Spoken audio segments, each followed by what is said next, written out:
Hello! Welcome back to another Saturday stream. Glad to see y'all here. Thanks for making it. Let's say hi to chat real quick here.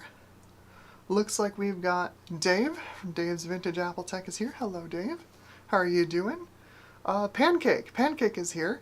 Pancake, of course, basically donated the board to the channel. Some money changed hands, but like not enough to justify this board. Like, this is a very, very nice board. Thank you, Pancake. Thank you very much. Who else do we have? Charlotte. Hello. Charlotte Thorne is here. How are you doing? Thank you. Welcome to the stream. So hopefully everybody's week has gone pretty well. Mine has been hectic, like crazy. But I'm very glad that it's Saturday. So pre-stream, I was just setting this thing up, getting it ready to go.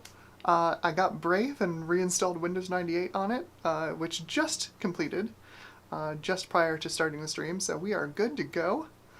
I am running one of my many IDE to SD card adapters that I've got. This is actually running the SD card that I usually use for slot 1 testing. So we've got a bunch of, pretty okay, like, 3D games on here. I have a few graphics cards I want to run through here, but mostly, we're going to be looking at CPUs, because I have got this that is just full of CPUs. Before we get into that, I want to just quickly tell a story of how I'm approaching this board, where I'm coming from approaching this board. So, way back when, baby Amber, her first PC was a 486, donated to me by my uncle. It was a 486 SX33 with ISA and Visa Local Bus, and that was it. It took 72-pin SIMs. Oh no, maybe it took 30-pin SIMs. It was very old. So the whole reason it was donated to me is it was quite old at the time. But I was thrilled because it was my first PC. I got, it was in a big steel case. You pull the thing off and lift it up, and there's 7 or 8 slots in there for you to mess around with, and I went ham on that thing. I really loved it. I eventually, before I sadly and stupidly sold it off for parts, I had gotten it up to an AMD 5x86 133 with a Cirrus Logic VLB video card and my beloved, which I wish I had never sold, Gravis Ultrasound Max for a sound card. And one of my worst decisions I've ever made was to sell off the piece of that thing. But during that time, the family also had a PC. Mostly we were a Macintosh household. But in order to play some games, obviously, you needed a PC, because they just weren't ever going to be ported to Mac. So my dad acquiesced and got a PC. Our first family computer, our first family PC, was, I think, a PC Chips TX Pro board with a Cyrix 133. It was Cyrix PR166, 6x86. And that had a... He quite proudly, I remember he quite proudly pronounced that it had a 3D card in it. And when I looked at it and I opened the box up, pulled the case off, looked inside, it was an S3 Verge. So technically 3D, but not really. Anyway, that was rapidly replaced as I continued to hound him as a child for a Voodoo card. He did finally acquiesce, and again acquiesce, and this isn't the same card, it's the same model. He picked up I believe it's pronounced Guillermo, Maxi Gamer Phoenix, and this of course is a Voodoo Banshee. But if you know the TX Pro, and any of those chipsets like it, the 430 TX like chipsets, no AGP slots on those. So once again, he had to go back to his PC using buddies and say, I need a new PC to put this graphics card in. And they obliged, and he picked up a DFI, I don't even remember what the heck it was, but it used the ALI Aladdin 5 chipset, and it had a K6 to 333 in it, and an AGP slot. Hooray! Now, many years were spent playing games on that machine. It was the workhorse family PC for gaming for a long time. However, I got the TX Pro, and I got the old Cyrix, and at that point, the Cyrix was quite obsolete. I ended up picking up a Pentium for it, just a cheap Pentium 90 that I overclocked to 100 megahertz, stuck in the board, and lo and behold, it ran all the games I wanted to run faster than the Cyrix did, because of course it did. But what I realized was there was something wrong with the K62, because if I put that Pentium into that ALI Aladdin board, it didn't slow down that much. Going from 333 to 100 should be quite the jump downwards in performance, even accepting the K62's less than stellar floating point performance. It shouldn't be like 20% faster than a Pentium 100. So my experience with SuperSocket 7 throughout the years has been quite poor. On the channel, if you've seen any of my older videos, I've got a Socket 7 drag race where I take a whole bunch of CPUs, basically all the CPUs in this little shelf here, and I run them through my own PC Chips motherboard, which runs on a, I believe it's an SIS chipset. It's technically SuperSocket 7, although the AGP port is restricted to the internal graphics only, so you can't plug an AGP card into it. So, this is actually my first, like, good, functioning, like, proper SuperSocket 7 motherboard. And I just did, obviously I just installed Windows 98 on it, I did some testing to make sure it's all working, and it's fantastic. Y'all, this thing is good. We're gonna have some fun today. So let's get this thing booted up so you can see what it's capable of. At the moment, I have my nastiest Socket 7 CPU in here. This is a K62 that came to me basically as a socket protector in another board. It was a Socket 7 board that ended up not working. It had some leaky caps on it that ruined the board, basically. But this CPU was in there basically as shipping protection. It has bent pins, it has some gunk on the IHS I couldn't get off with isopropyl alcohol. I dropped it in this board, works fine, no issues. Boots right up. You say what you want about the K62, they were definitely durable processors. So let me switch over to the capture card, and we'll boot this thing up, and you can see what it does. I'm going to run Phil's DOS Bench suite on it first, so you can see what we're playing with. One sec.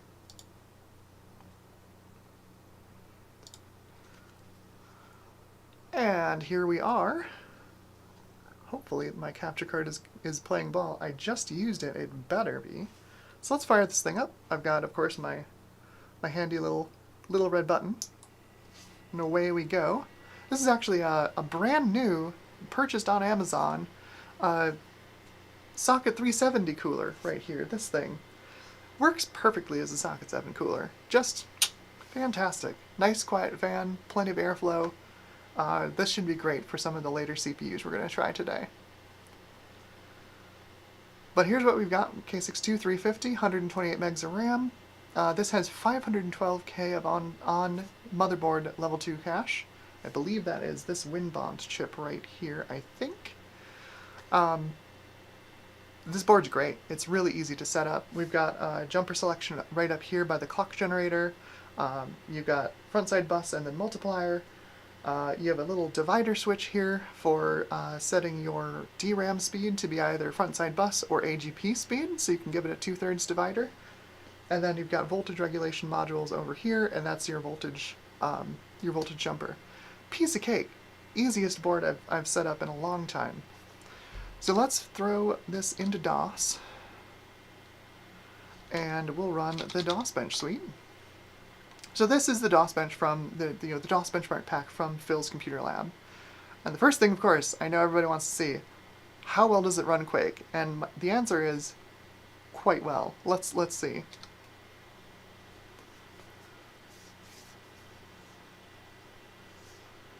Quite well. So this is K62 350. I know it's real dark. The DOS Bench suite, for whatever reason, resets the brightness on Quake all the way to the bottom. But what we'll do is I will reset that, and hopefully we'll be able to see what we're doing. There we go, look at that. So let's do another one. Time demo. Demo 1. 59.8 FPS. Not bad. Look at that. Look at that go. I can tell you, the old K6 back home did not do this. It was not capable of doing this. It was pretty pathetic. I remember my Quake 1 FPS being somewhere in the 40s, which is very bad. Extremely bad for, you know, a Super Socket 7 board with a Voodoo Banshee. Because the Voodoo Banshee actually has a pretty competent VGA core. I was definitely on the Banshee hate train back then when the card was contemporary, because, you know, well, it's a Voodoo 2 without one of its texture mapping units. What the heck is the point? These days, it's actually a really terrific and highly compatible, you know, retro gaming GPU. Of course, it says 3D effects on it, so like no one can find them for decent prices anymore, sadly. But never selling mine because it's a little sentimental to me. But yeah, 59.8 FPS. This is 100 megahertz frontside bus, 100 megahertz PC100 SD RAM, cast latency 2. The graphics card, let me show you what the graphics card is. This one's weird. I went hunting through my graphics card collection, trying to find something to throw in this just to start out with. I was originally going to use, that's not secured. I was originally going to use my Matrox G250. This is a really typical, you know, baseline graphics card. You'd find this in like a Pentium 3 Dell, right? Like this would be in your Dell Dimension with Pentium 3 450. Pretty standard card. Has some okay 3D performance. Very compatible. Really good with Direct 3D. Not so great with OpenGL. That was what I was going to start with. And then as I was looking for what I ultimately want to test in this thing, which is my AGP Voodoo 3. So I was looking for this card, and just, you know, ransacking my apartment looking for it, because I know I have it somewhere. I came across this one that's in here now, and let's see what that is. We'll run SpeedSys, which will tell us what the VGA card is. Because I bought this at some point, and I don't remember buying it. I couldn't remember what it was. I think it's a perfect card as a jumping off point before we put more powerful things in here. And if you can see this, I don't know if you can read this. Let me expand this. Make this bigger. You see what that says? That is a Per Media 2. I forgot I bought this card. So the Per Media 2 was a very strange chip. It was from 3D Labs. If you ever saw LGR's video on the 486 3D accelerator, that used 3D Labs' first chip, which was Glint. And then Per Media 2 was essentially the follow-on to Glint. And it's not great. It's definitely the 3D accelerator of all time. It works. Obviously, its VGA core is competent. It gets almost 60 FPS in Quake on this K6. But let's run some 3D games on it, and I'll show you what I mean. It's not incredible. Let me get my screen back to its correct size.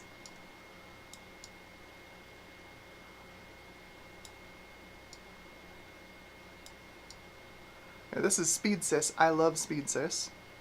It's just a great little, you know, graphical DOS PC info application. You can see how much memory bandwidth you've got, 200 megabytes per second here. This is running the VIA MVP3 chipset, and it seems to be running quite well. I've seen some implementations of MVP3 that are not terrific. This one looks like it's running quite nicely. But you can see we've got about 32K of level 1 cache, and there's our half a meg of level 2 cache. And yeah. So let's run a couple of 3D games on this thing, and I'll show you how this Per Media performs. I'm going to reboot, and we'll boot into Windows. I got the drivers installed just before stream started. While we're booting into Windows, I apologize, Windows is going to look weird. I've got the gamma set up for DOS. Most of the stuff we're going to do today is going to be in DOS, so Windows looks a little funny. Thank you, Pancake. Pancake says, FYI, this board is an Epox EP58 MVP3S. MVP3CM. Yes, it is. Yeah, good old Epox. Epox made some great boards back in the day. They really did.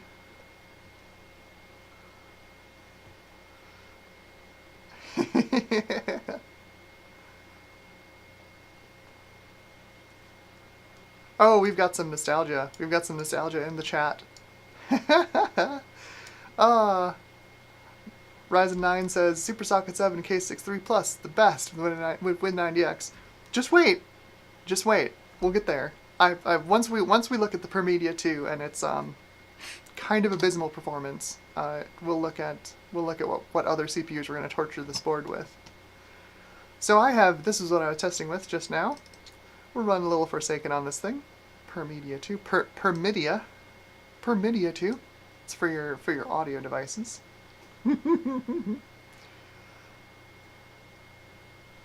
Good old Forsaken. Who remembers Forsaken?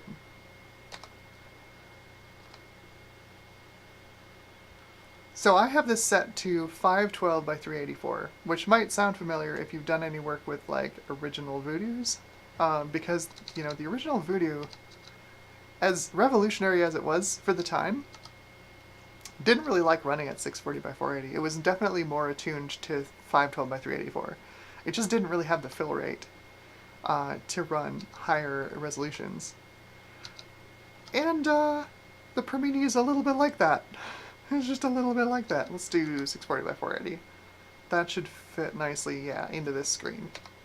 It's not going to run super amazingly, but here, let's run the demo. You can see how this goes. So play a demo. We'll play ship, I guess. I was going to try and select nuke. I missed my selection. But you can see, like, it's okay. Bearing in mind that this is an incredibly simple game to run. This is DX5. There's no multi-texturing. We've got vertex lighting, some alpha blending, and that's about it.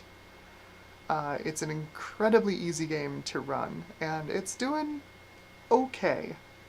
It's doing okay. It's definitely not the CPU. This game runs quite happily on that Pentium 100, Pentium 133 that I was talking about earlier.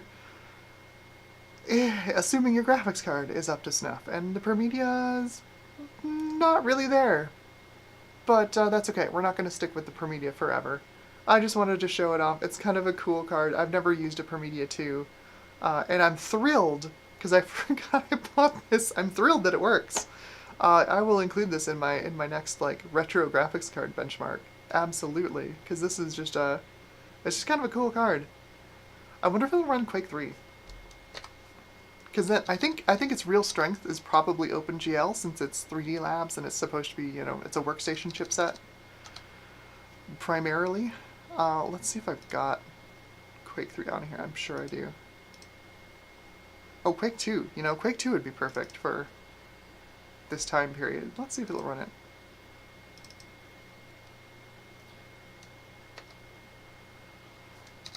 Options, video. Default OpenGL 640 by 480 looks good.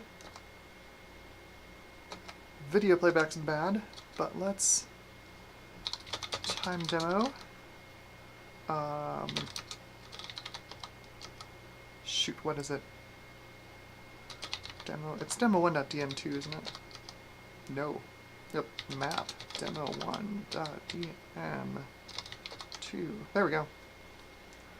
Let's see how it goes. I have not tried this yet.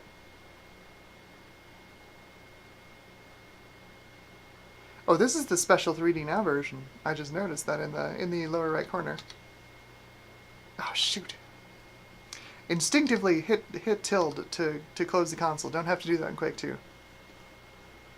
Yeah, so that's rough. We've got no colored lighting. Ouch. The whole point running hardware acceleration in Quake 2 is you get the colored lighting, and apparently the Prometheus is no. So that is pretty rough. Don't worry, we won't stay here for long. Let me show you what we're working with as far as CPUs. So let's quit this. We'll shut down and get ready to swap CPUs because it's time to torture this motherboard. Does soft power work? Soft power works! Okay, let me switch back to my desktop cam.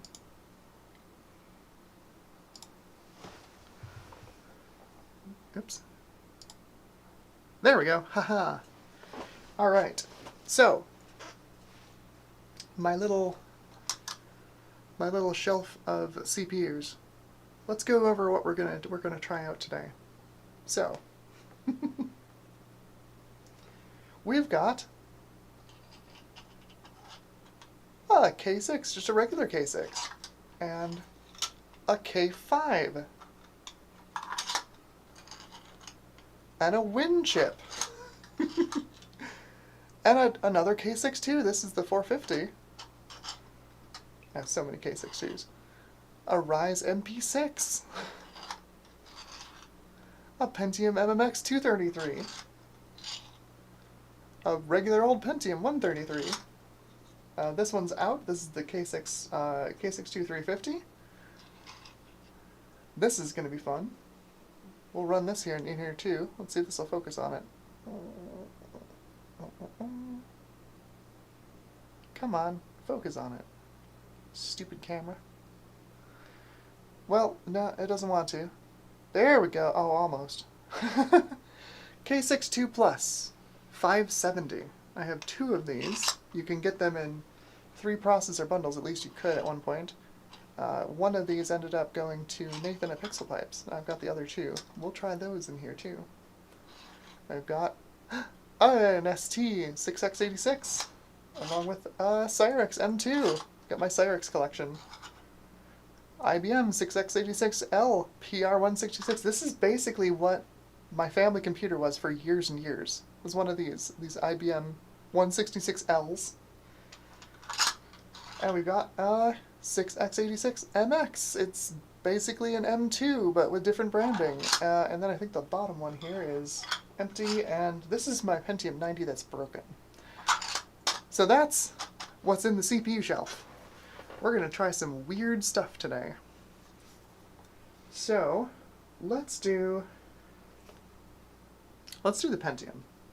Just 'cause. We'll start with the Pentium MMX. And we'll switch the video card to something a little faster. Come on. There we go. Beautiful. Gonna try and pull this out of the socket because it's got bent pins. Oh, come on. Oh my gosh. It's a terrible processor. Ugh. Put you back in your home. Okay, so the Pentium MMX. That goes in this way.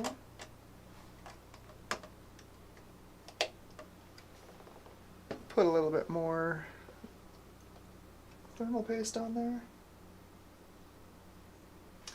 What voltage does this need? Probably not the 2.2 we were just using. What do you want? 2.8.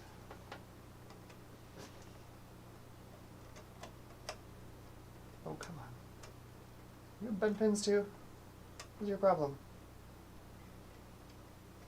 You were just in there. You were just in there. Oh, it's the right key pin.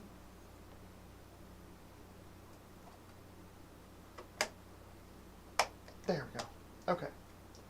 So 2.8, that's pretty easy. That's going to be this one right here. throw a little more thermal paste on there.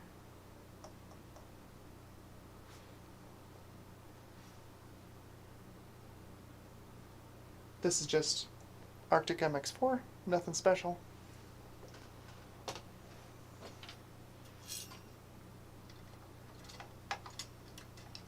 It's a Pentium, it probably doesn't even need thermal paste, but we'll do it anyway, just to be nice to it.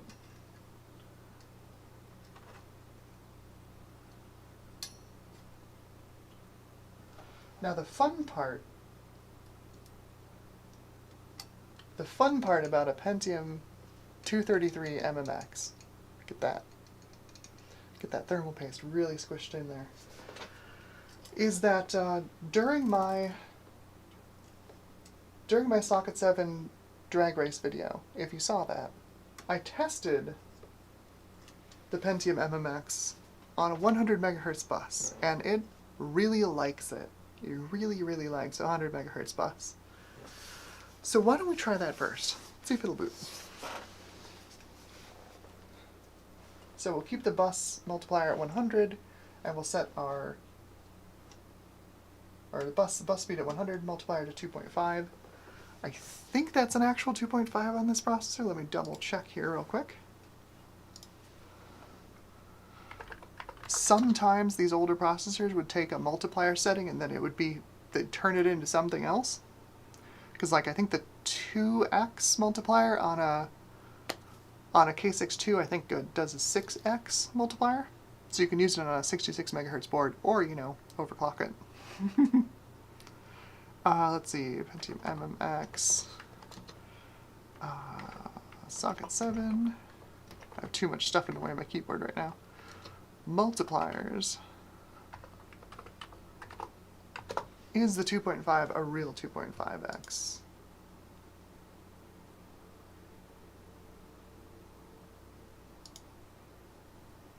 See if chat has already answered me.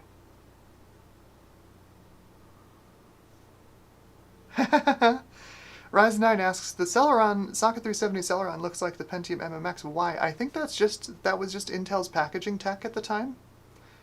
That was just their thing. Like they just figured out that particular packaging tech. This was before they did like flip chip, where they made packaging that looked kind of like this Athlon here. Let's see if I'm even in frame. I am. Okay. This was before they did flip chip.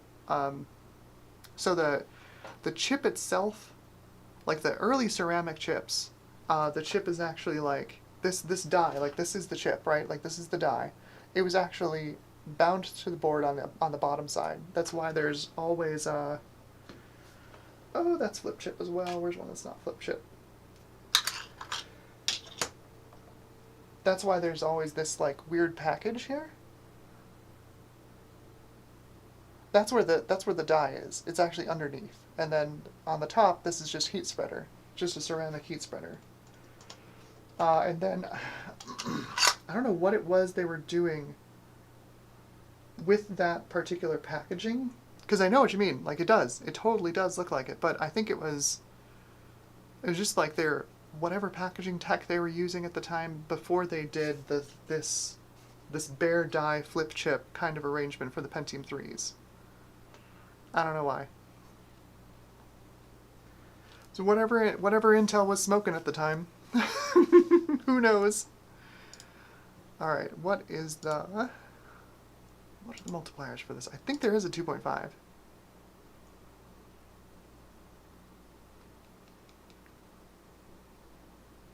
Yes, 2x is the lowest multiplier. According to Phil on Vogons, 2x is the lowest multiplier. So if we do a 2.5, it should be fine. It should boot at 250. Let's see if it does, shall we?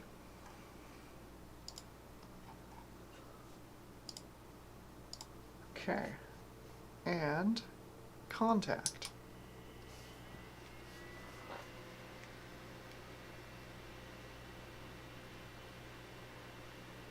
Bingo! Pentium MMX at 250. Look at that.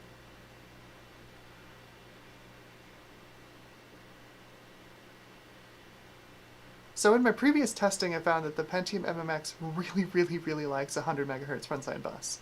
Like it boosts performance at least as much as the doubling of the cache from the non-MMX to the MMX.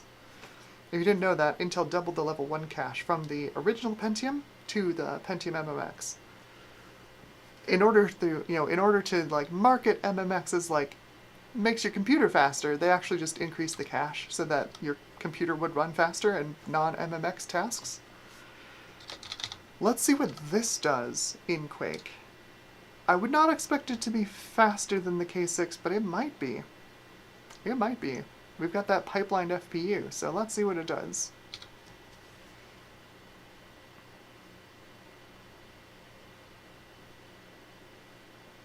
And you can see again, it resets the gamma down to the basically invisible, unfortunately. It's pretty fast. It's gonna be close. That's quick. 55.6. Look at that. All that clock speed to be 4 frames per second faster. K6 was cool, but what really made the K6 cool was the higher clock speed versions of the K6. Also, its integer pipeline was phenomenal. So that's why Intel was so worried about it. We'll do one more time demo of demo 1. That's why Intel was so worried about it, because like this thing destroyed, the original Pentium at office tasks, and that was Intel's bread and butter. And when IBM, started shipping the Aptiva with the AMD K6 in it, Intel is basically a warning shot across Intel's bow. They realized that their original version of the Celeron was not going to cut it. They needed something better. Yeah, 55.6, that's not bad at all. Nice, nice. So I wonder. Now, let's change the graphics cards. So, let's do quit here, and we can run SpeedSys real quick and see how this looks in SpeedSys's little benchmark.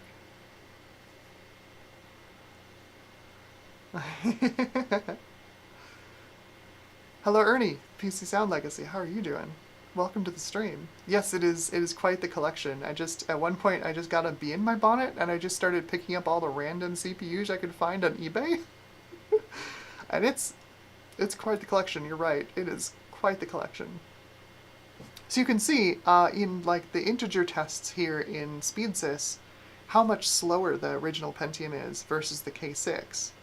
We were around the level of the Celeron 333 there, and we're at about half the speed now with the Pentium. But for example, memory bandwidth is up. We're up from 200 megabytes per second to 250. That was something the Pentium was quite good at, is memory bandwidth. Famously, a lot of the math in... A lot of people talk about the math being, the math in Quake being optimized for the Pentium, but a lot of the math was optimized away and turned into lookup tables because the Pentium was so much better at pulling things out of memory than it was at actually doing math. But, some of the stuff you couldn't do in a lookup table, and those were the things that, I think it was the affine texture correction, like the perspective correct textures, that was the thing that you couldn't really do in a lookup table. You had to do some actual math, and that was the thing that Carmack pipelined, famously, making Quake run phenomenally well on a Pentium and terribly on everything else. But yeah, there we go.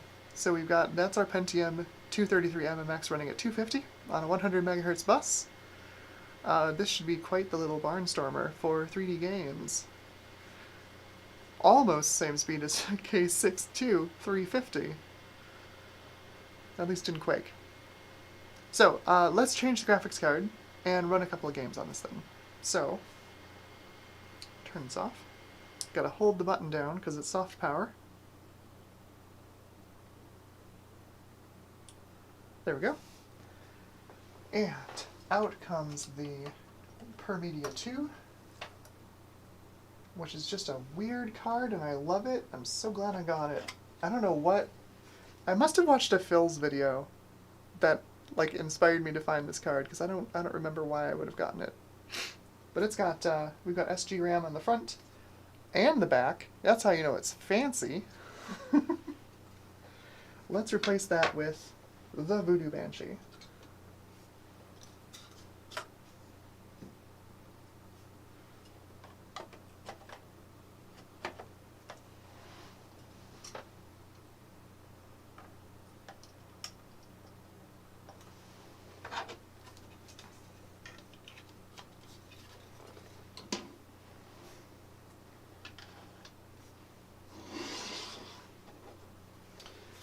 Alright, we're probably gonna need a cooling fan, honestly, because these voodoo cards get a little warm. Let me grab one.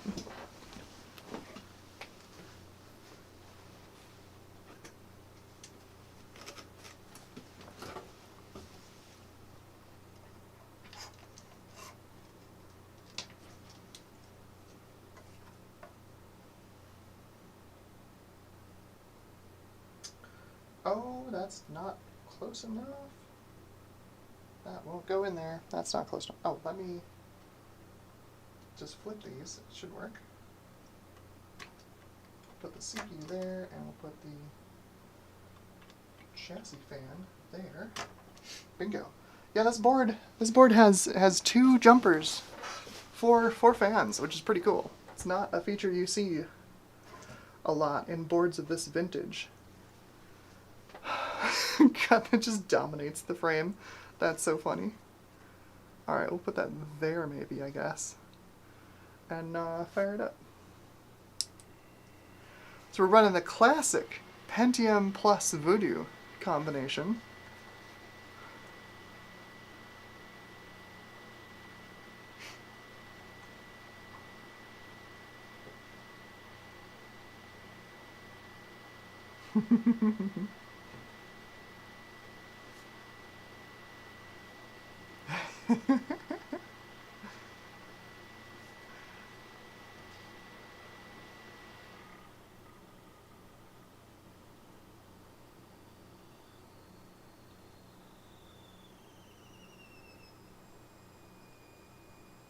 Uh-oh. All of the fans have stopped. What is going on? That's not great.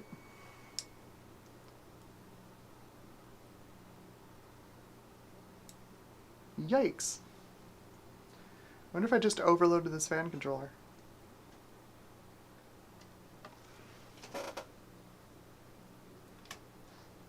Oh boy, I hope not.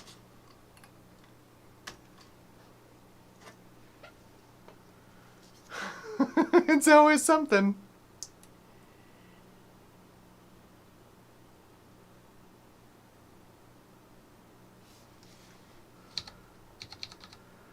Oh no.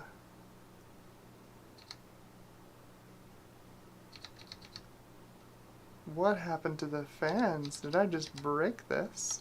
God, I hope not. CPU fan speed 0? Why? Why is the CPU fan speed 0?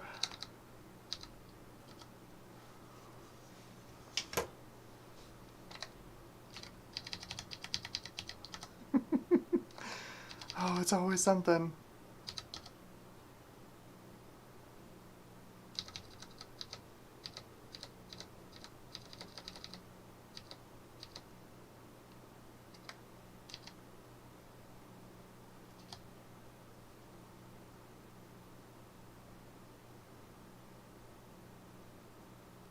Uh-oh. Uh-oh. I don't see anything here for controlling the fan speed. I think I broke something.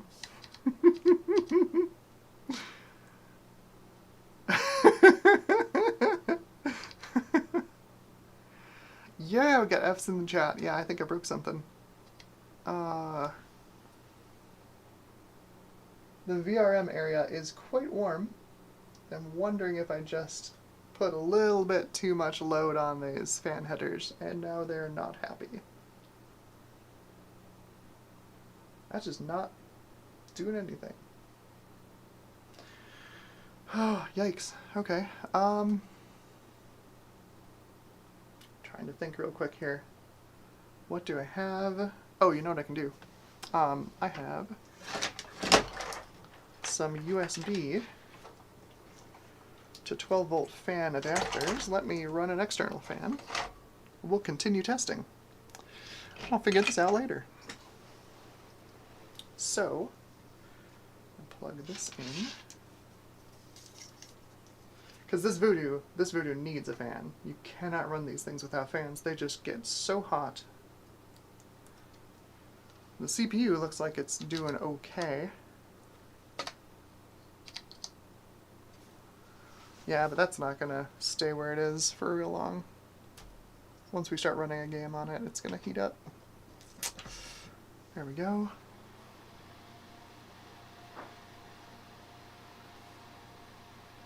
Okay, we've got good airflow all over. I can feel warmth coming off the heatsink. And I just killed all of my USB devices.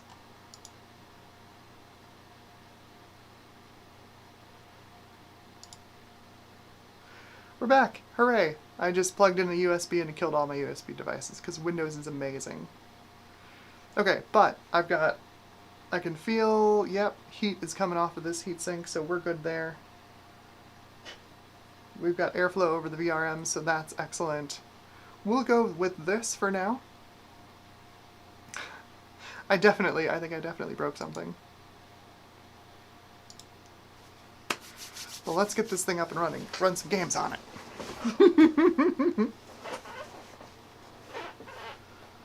I will do that. I'll disconnect the CPU fan. Boop. CPU fan is disconnected. Alright. Voltage rails are looking okay. The 5 volt rail's a little saggy. Maybe that's what it was. I just overloaded the 5 volt rail. I don't know. I'm running this on my EVGA 650BQ, so like this is a very modern power supply with a lot of wattage behind it. It should be okay for like running a system like this. Like these, yes, these use the 5 volt rail for power, but we're talking like what, 20 watts-ish at the most for one of these CPUs? Alright, I think we'll be okay. We've got that in there. Let's reboot.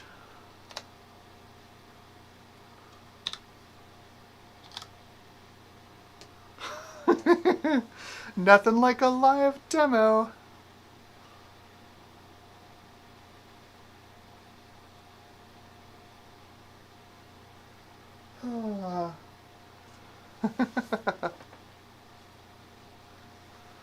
Yep, so I tried nudging the fan, didn't do anything. It doesn't seem to be getting voltage. Yeah, maybe. Maybe the fan controller recovers. I don't know. We'll find out. I'll do some more testing later. Like I'll put a multimeter on it and probe it and make sure it's generating the 12 volts it's supposed to be. So we did some DOS stuff. Let's do Windows. We'll get the 3dFX drivers in here for the Banshee. And we'll see how,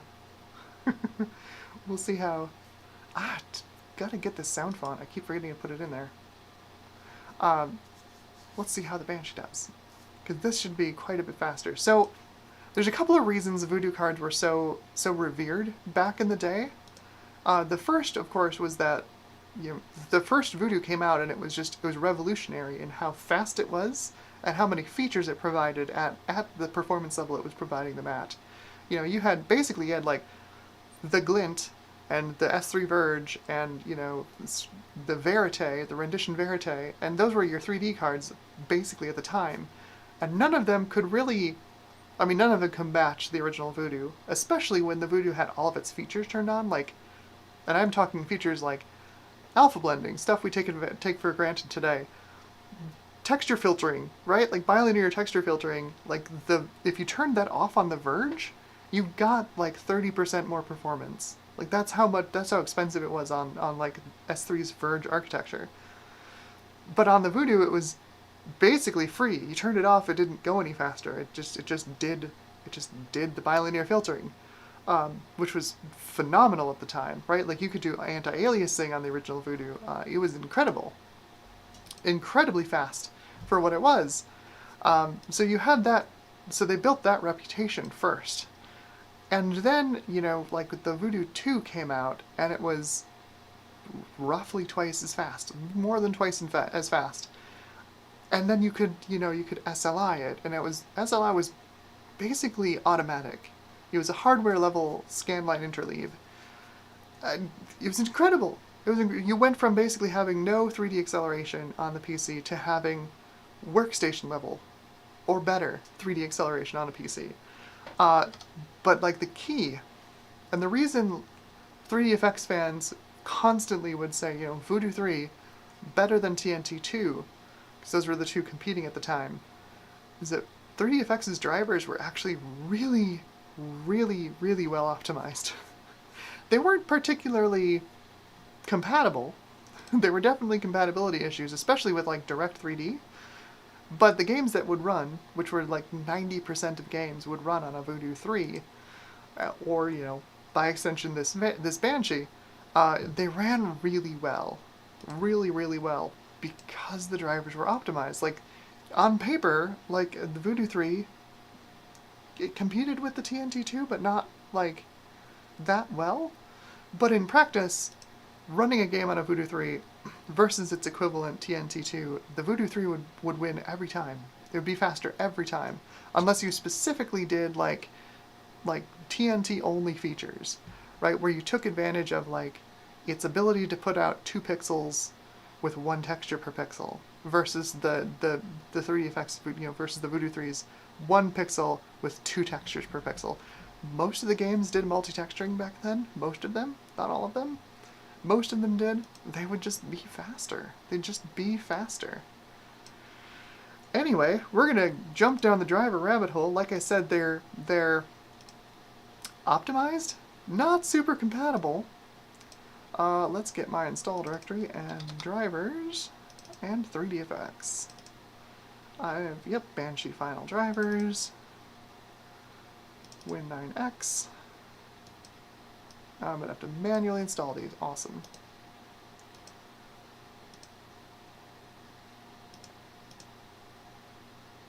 Properties, driver, update driver, display list, have disk. Now it's going to probe for the floppy drive that's not in the system. It's not present at all. I think it's even turned off in the BIOS. Windows still probes for it, because Windows is amazing. Let's read some chat while we wait for Windows. Ryzen9 asks, could you undervolt the Pentium MMX? Maybe. We've got full voltage control. We're talking Super Socket 7. It's just a freaking jumper over there, right? Like that sets the core voltage. We could try it. I don't know if it's necessary. Gutbomb asks, did you design that CPU drawer? Yes, I did. It's one of my oldest prints that I made available on the channel. And I'm going to click browse, and we're going to wait for that non-existent floppy drive again. Yes, I designed it. I've got full instructions on how to print it. It's available on my Thingiverse. I haven't put it on my printables yet. It's okay. It's actually one of my more complete prints. I've got drawers for not just Socket 7. I've got Socket 370, Socket A, of course, which is actually the same as Socket 7, at least dimensionally. What else do I have? I have some LGA, 775, 1155, etc. They're all basically the same size. What else? Socket 3 for 486s. The biggest issue with it, and the reason I've not like talked a lot about it, is the shelves themselves take a while to print. They're a little complicated. I've been trying to design a version that doesn't take quite as much time or material to print. They're very solid. Once you print them, they're quite solid. They're pretty good at keeping the CPUs in place. They've got a slight backwards angle on the shelves to keep the drawers in place. But they're not perfect. Like if you rock it forwards, the top ones will start to fall out, and I'm not 100% happy with the design. It does what I need it to do, which is store a bunch of CPUs, and like I have gotten, oh my god, I've gotten so many CPUs just as like add-ons to boards or donations to the channel. These are all ones that I've picked up myself mostly, I think. Like other than that K63 or the K62 350 that came as a socket protector basically. I want install drivers. I did design it myself. You can print it if you want. It takes a while, takes a fair amount of filament. It does work. You do need to do a little bit of legwork because every printer is different and every printer's horizontal expansion is going to be a little bit different. I recommend printing, and I include them with the files. I've got like a test print that you can print. It takes like an hour maybe to print, and then you measure it with this and make sure that it fits the shelves that you're printing. Also, you can measure the shelves you're printing and make sure they fit your CPUs. That way you can size everything up appropriately for what your printer produces. It's one of the issues I'd hoped I could like design out with version 2. It's one of those things that's just percolating in my head at the moment. It'll be a little while till version 2 comes around, but you know, if you want it, you can feel free to print it. It's available for free. Install Banshee, yes. I know it's not written specifically for it, that's okay. We'll survive. Hopefully.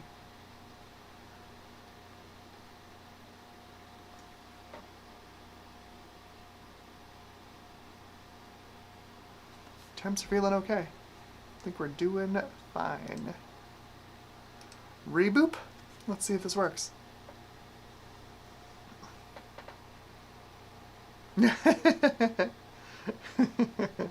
Yay, undervolts, Ryzen 9. We can try it. The thing is, we're already, at the moment, we are technically overclocking it, and P54C was not, or P55C was not a particularly strong overclocker. I might have gotten lucky with this example, but I've heard of other people who can't even get them to run at 250. So I don't know if undervolting will work. It's not a particularly terrific CPU. I mean, it's fine, but like the process was not amazing. Yield wasn't fantastic. That said, there was the 266 MMX that appeared on mobile, but that was on a completely different process. So, oh, we've got drivers. Cool. I'm gonna turn on my drag hole windows here. I swear this is Windows 98. Effects. Show contents while dragging. Much better. Well, let's go high color and see if it crashes. It does not. We have real drivers. Fantastic. You see, this is a stock install. I haven't even deleted the online services folder yet. So let's see how this runs Quake 2, because this should do quite a bit better.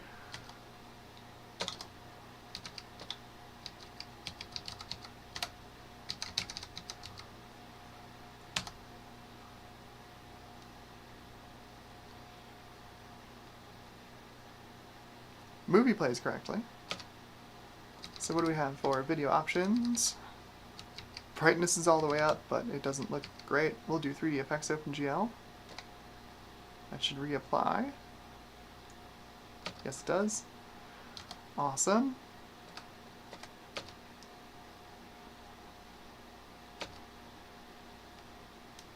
I'm hitting the wrong button. Come on. There we go. Okay, time demo 1. Demo. Nope. I need to map demo1.dm2. And here we go.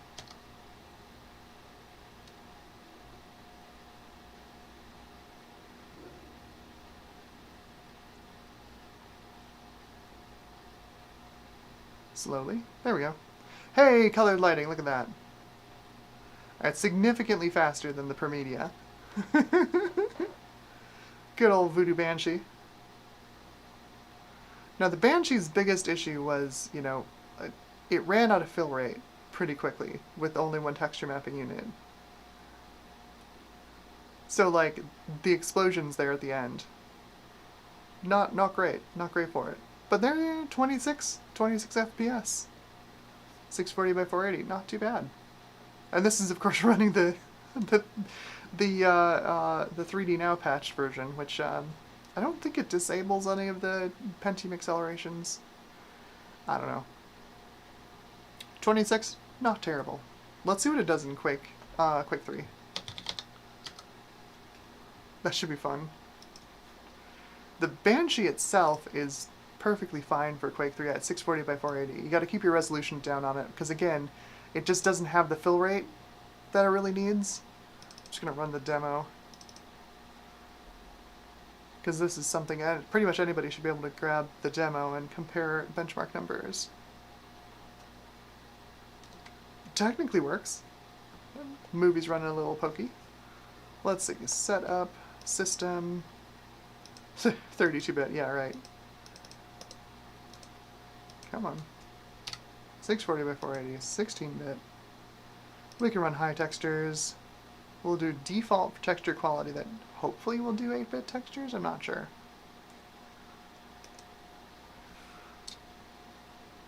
So this was back in the day before we had texture compression, right? Like S3 was the first one to do texture compression on Savage 3D. And that eventually got rolled into DirectX as DXTC. That is basically S3 texture compression. But at the time, that didn't exist, and 3dFX did not support any kind of texture compression. So their trick was you could do 8-bit palletized textures. So you could have your texture be 8-bit, you know, and then you could also attach a palette to it, which is kind of a slick way to reduce texture sizes in VRAM.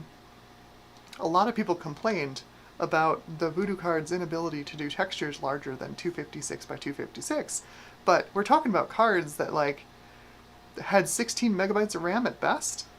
You know, like you do one large texture at 32-bit color and you've taken up all your VRAM. Like the practical usefulness of it was not great. Let's run time demo 1 and we'll do, I think this is, this is the demo, so this should be demo 001. Yes, there we go. Gotta remember all the commands for Quake. All the various time demos. This should run okay. Our limiting factor is going to be the CPU, honestly. Because this really liked having a fast Pentium 2 or Pentium 3. The Banshee should be fine.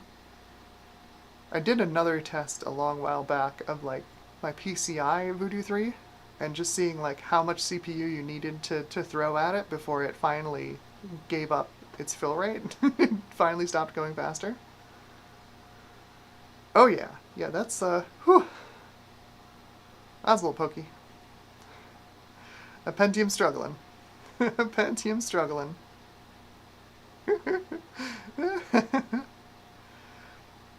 Quake 3 on Super Socket 7 is asking a lot.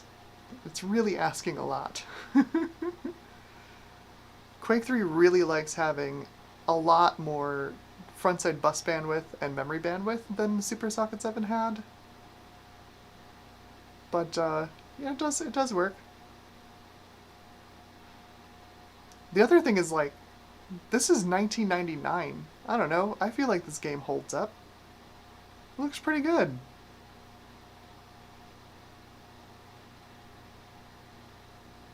Like the things that date it honestly are like the crazy amount of colored lighting, because that was still a novel thing, right? Like we've got fairly realistic lighting.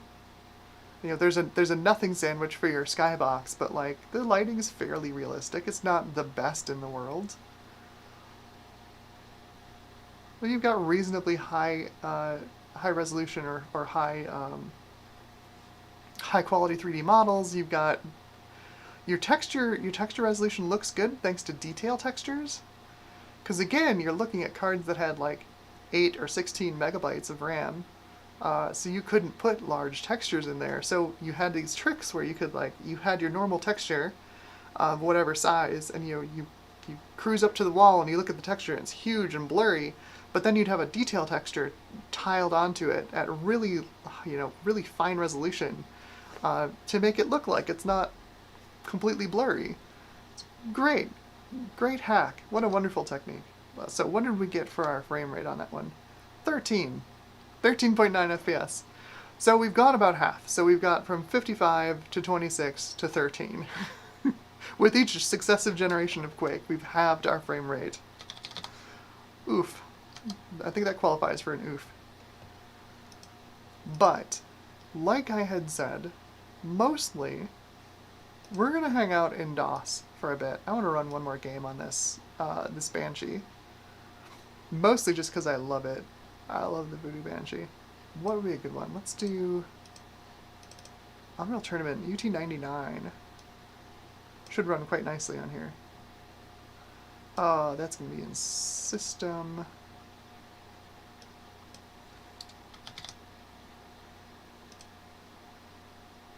Unreal Tournament. .exe.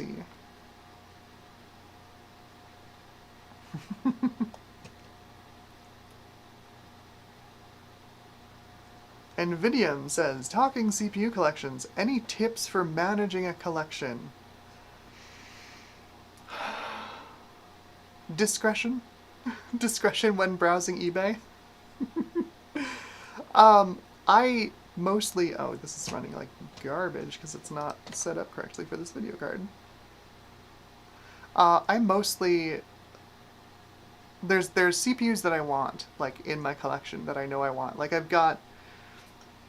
I have so many slot 1 CPUs. I wanted to get a handful of slot 1 CPUs to try out, like some 66 MHz Pentium 2s, some 100 MHz Pentium 2s, and then some early Pentium 3s, and then the later Coppermine Pentium 3s, right? So like that's the slot 1 CPU family. I just wanted a few examples from each.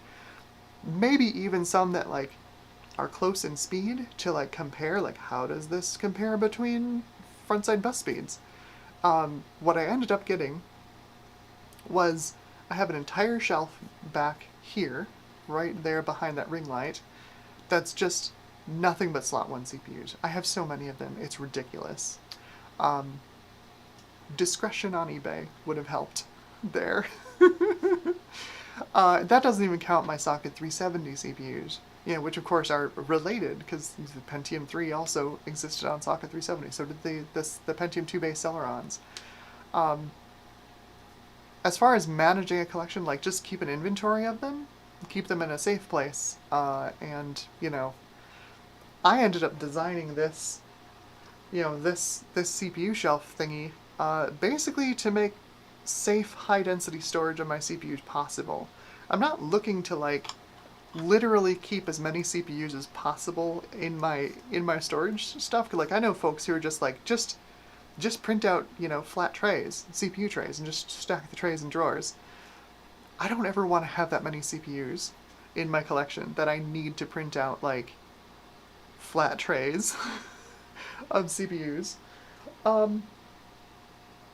So, like, for example, at some point this year before I move, in order to reduce the amount of stuff I need to move, I'm probably going to be giving away a couple of my slot 1 systems to other folks who have YouTube channels so they can use them on the channels, do some retro stuff.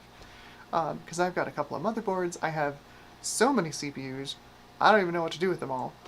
So someone else is going to get some of them. Let's see, preferences, Direct 3D, do we have any options? Oh, right. I forgot, Unreal Tournament sets its, there we go, sets its 3D stuff way out here. So we'll do Glide, because we're running the Voodoo Banshee. Fantastic. Let's go. That should run quite a bit better. Quite a bit better. Really, the biggest thing about managing a CPU collection is like having a way of storing them. And that was part of what I did with the designing the CPU shelf system. I have 4 of those shelves that hold various CPUs. It is still not going full screen. What is going on with this game? Video driver class name. Great, that's working very well, I can tell. 640 by 480, yes. We're going to run at 16-bit, thank you. Yes. Normal, blah, blah, blah. Okay. Can we go full screen, please? I wonder if this will do the thing where I go Alt-Enter and it'll go full screen. No. What? Unreal, what are you doing? What are you doing? You ridiculous game. So this isn't working great. Like I said, the drivers, not the most compatible. Not the most compatible. Yes, keep those settings. Don't go 32-bit. I don't know why you're trying to do 32-bit on a Voodoo.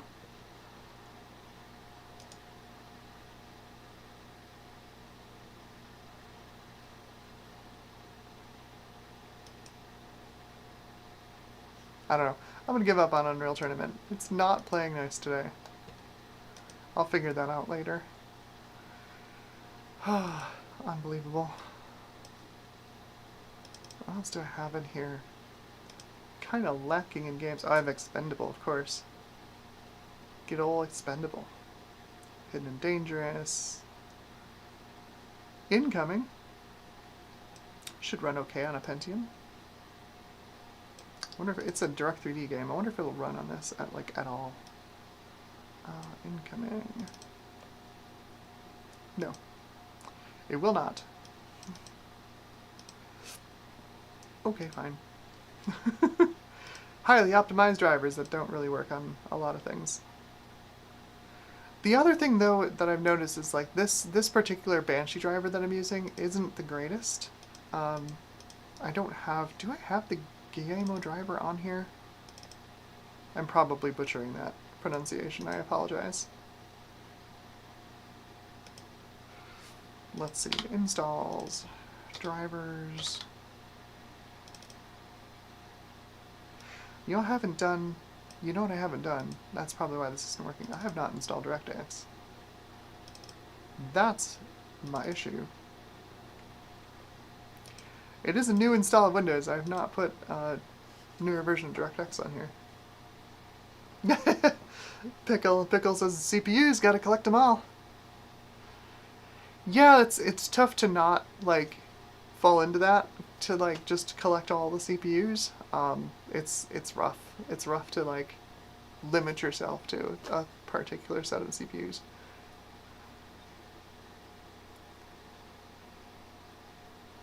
NVIDIA asks, do you incorporate foam or similar in the drawers? I don't. This is literally just what you see is what you print. So you've got the CPU drawers themselves. This is the updated version of it. It's got little divots in it so you can grab the CPU out of here with your fingers.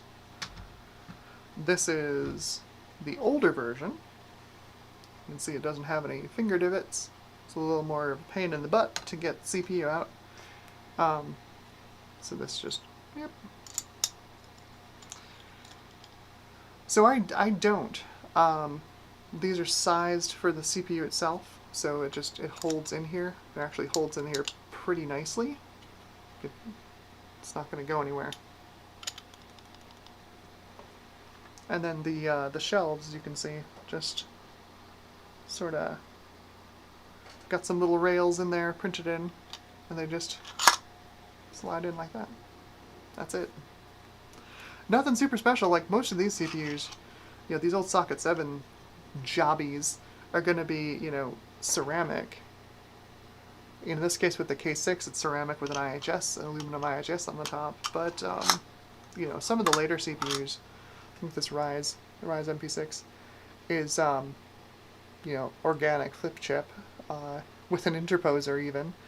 But they still, like, CPUs are tough. They're not going to really be damaged by that, by, like, being put into the box and pulled out of the box. Most of the, you know, all the old gold top CPUs are quite resilient. They don't really mind. It mostly works. They stay in here for the most part. Like I said, I'm not like 100% happy with the design. It works, but it can be improved. And I probably will at some point improve it. I just haven't figured out what I'm going to do about that yet. NVIDIA says, I'm hunting for all socket 939 CPUs at the moment. Spreadsheet for the inventory and all. Well, thank you. I really dig your storage solution. Thank you very much. I do have socket 939 and later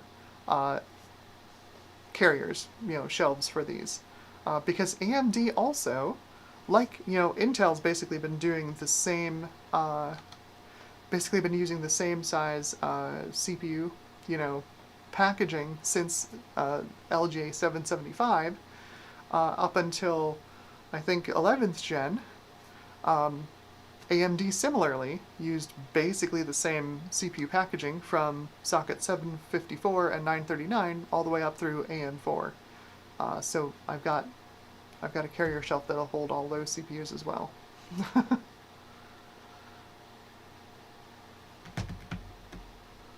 This, like I said, this particular box here just has my socket 7 CPUs in them. I've got a box that's got older CPUs in it. I have a box that's all Intel CPUs. I've got a box that's all AMD, newer AMD CPUs. Lots of socket A stuff, because my favorite is probably socket A. Original Athlon Thunderbird and Thunderbird, Thoroughbred, Palomino, Athlon XP. What's the last one? Yeah, you know what I mean.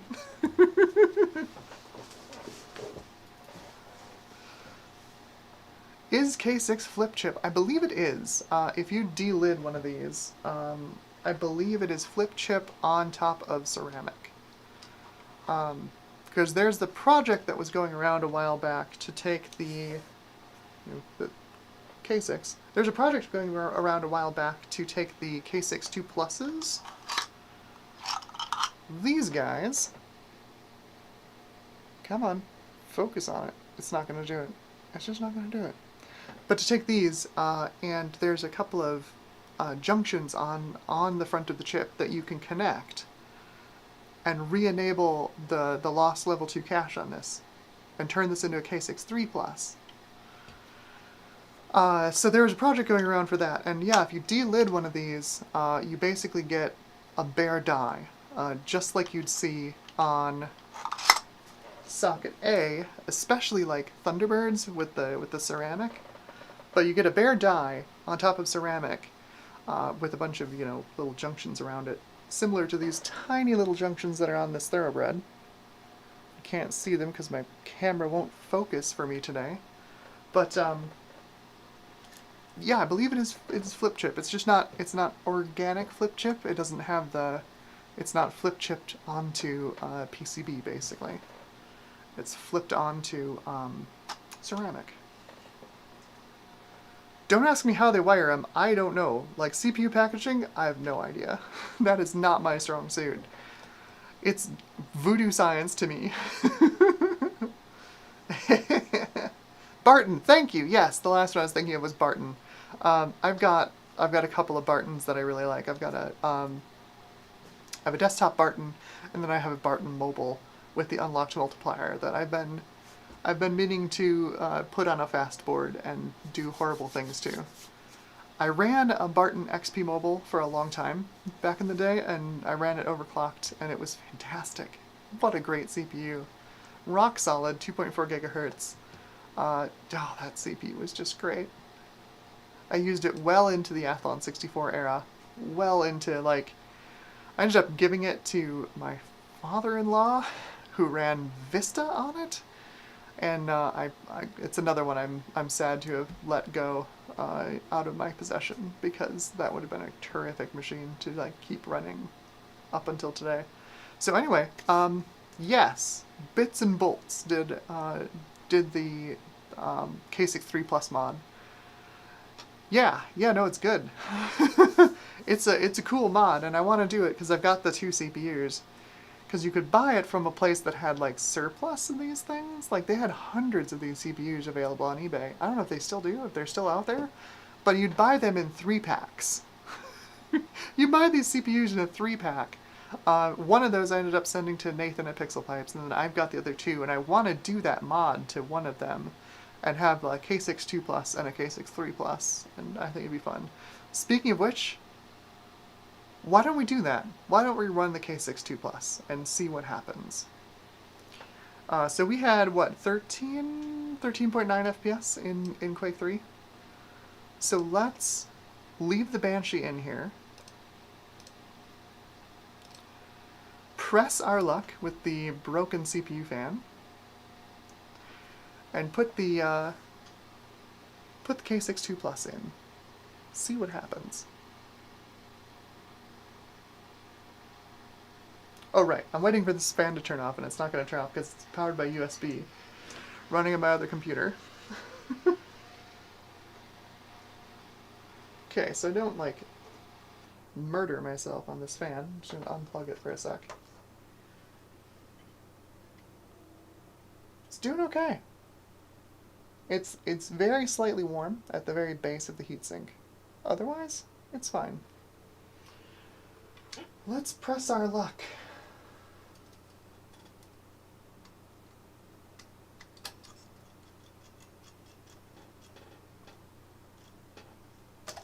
There we go. Let's press our luck.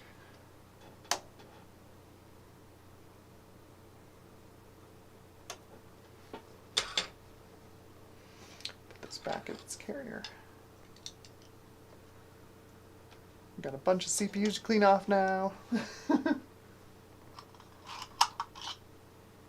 So here we go. See if it'll focus on this. Come on. There we go. See? K6 2 Plus, 570. Running this at 600. Alright, so key pin goes there. Oh yeah. Oh yeah. Brand new, never used. Slides right into the socket. Nice. Well, our motherboard jumpers, we've got 100 megahertz frontside bus. Now, typically, this runs 6x multiplier on a 95 megahertz bus. We're not doing that today. And to get the 6x, I believe you set it to 2x, and it gives you a 6x multiplier. Let me double check.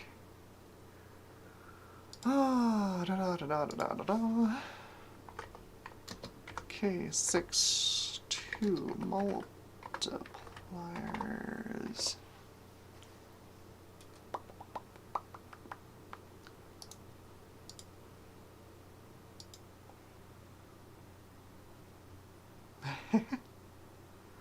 Yeah, maybe. Maybe the fan controller is back to life. Maybe it is. Maybe it is. Yeah, set to multiplier to 2x. Chip should interpret it as 6x. So here we go. Smear some of this around on the CPU. Let's put some more on there. It's not enough thermal paste.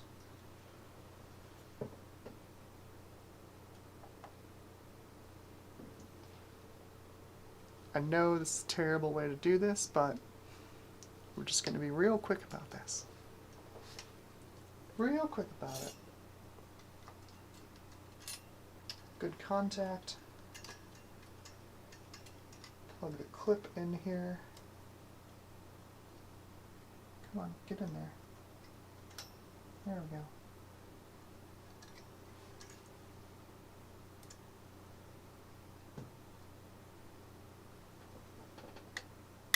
There we go.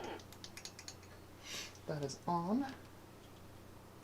Let's try that CPU fan header, see if it does anything.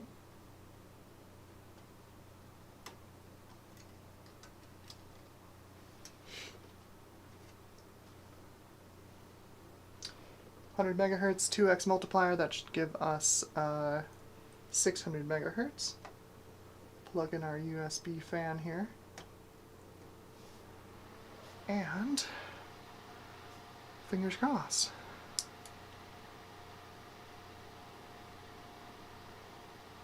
Yeah, nope, that fan controller is Kaputski's.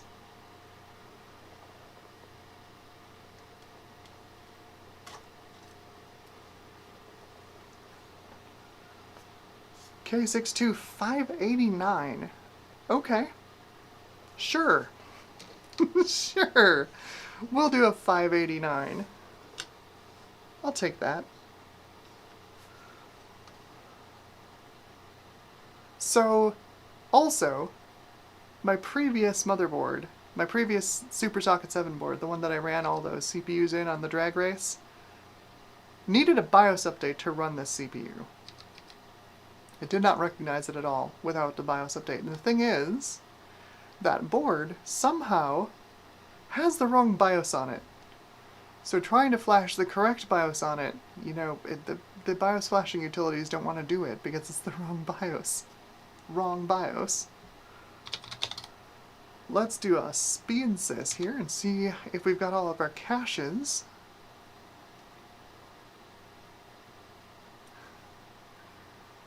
Yo! K62 Plus at 600 megahertz, sharp tooth. Testing memory.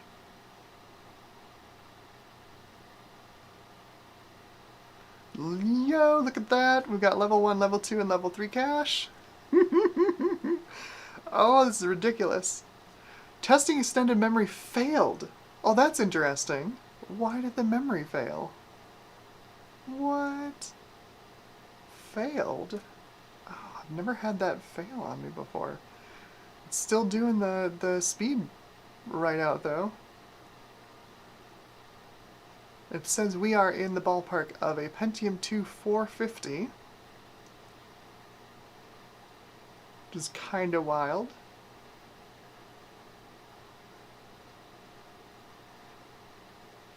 Speed via TSC, 601 megahertz. It sees 64K of L1 and 128K of L2. And yeah, we've got the 512K onboard L2 cache acting as L3. It says it failed, but it looks like it's working. Holy cow. Yeah, let's see what Quake does on this. This should be interesting. Do I have any slot A CPUs? Chris Ducati 26 asks, do I have any slot A CPUs? I have, I think just one. I have, is it Argon or Pluto? I have an Athlon 700. And I have a board to run it, and I've been meaning to do a video on it because I never had slot A back in the day. Okay, Quake time demo real quick.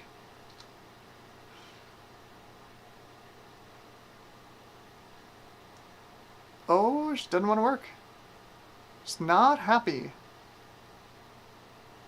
Quake time demo says no, you're not having Quake today. Interesting. I wonder if it's confused about the level 3 cache. Wow. See if Windows will load. Probably not, huh?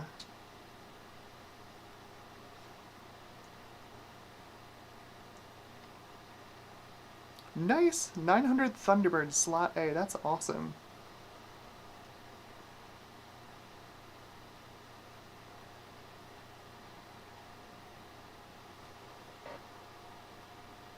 We might be overheating.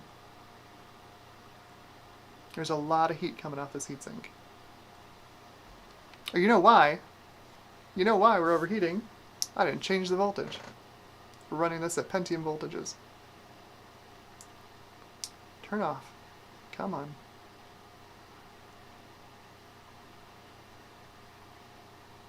There we go. Okay. My bad. We're running this at Pentium voltages. Somehow it still functioned. I don't know how. We'll see if it still functions. This is why I have an extra.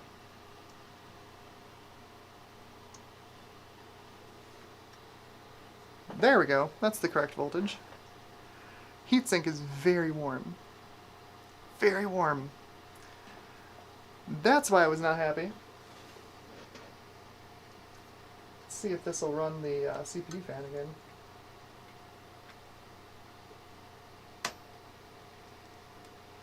Honestly, I'm amazed it booted. That was 2.8 volts through the K6 2 Plus.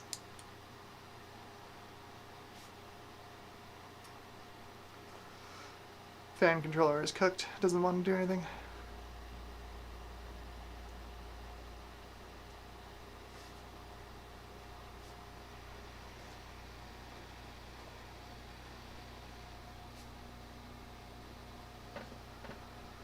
Whew. We got so close to cooking this CPU. Whoopsies. I'm amazed it ran anything. Whew. Let's see if that memory test completes this time. Bet it does. Bet it does. This is still technically overvolted. It wants 2 volts, but the lowest this board will provide is 2.1. It's fine. Obviously, it ran just fine at 2.8. But yeah, it should... Yeah, now it passes the memory test. Amazing. It's not being cooked alive anymore. NVIDIA says, that's what you call CPU burn-in. That's definitely... That's a burn-in test for you. Oh gosh. We're looking good. I'm gonna interrupt the test here and let's run some Quake on this thing and see what it does. See if it'll run Quake this time. Hey, Quake says yes. Quake says yes. Oh my god, look at it go!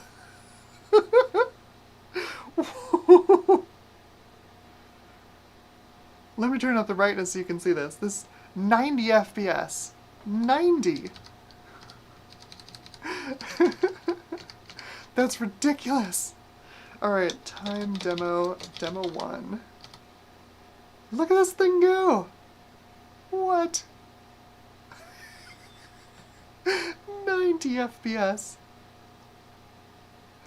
That's just stupid. I love it. So we'll go map start. Oh my god. Turn on mouse look. Look at this, is just like buttery smooth.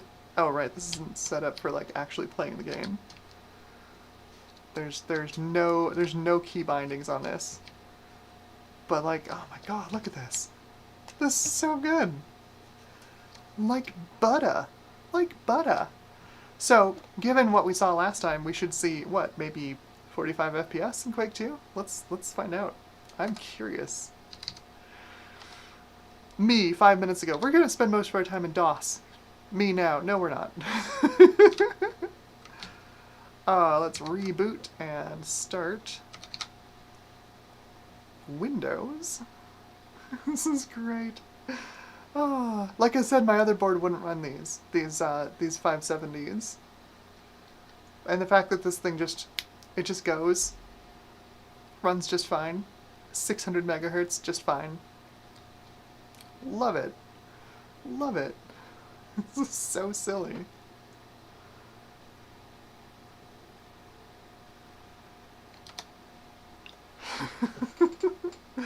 Oh, phenomenal. Phenomenal.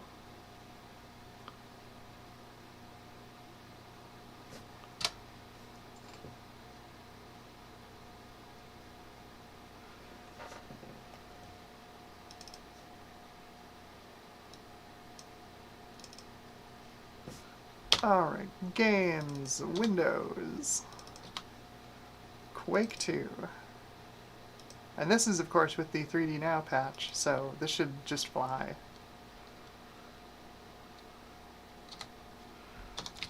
Time demo 1, and we'll do map demo1.dm2.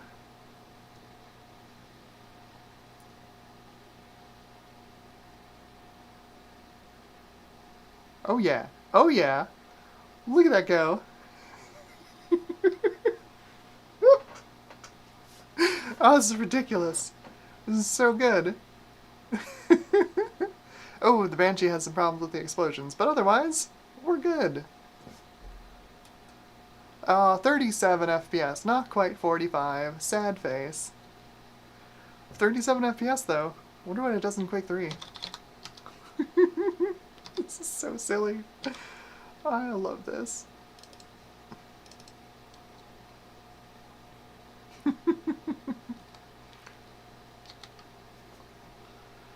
Oh, it should be on the same settings because we didn't change graphics cards. Yes, okay, good. So, time demo 1 and demo 001. There we go. 600 megahertz K6 2 plus.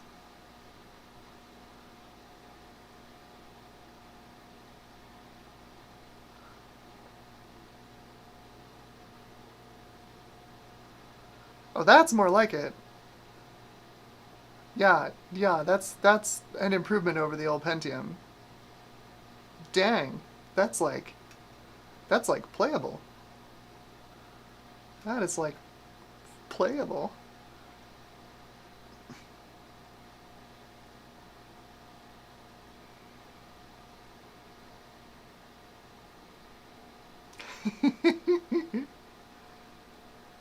That's not bad.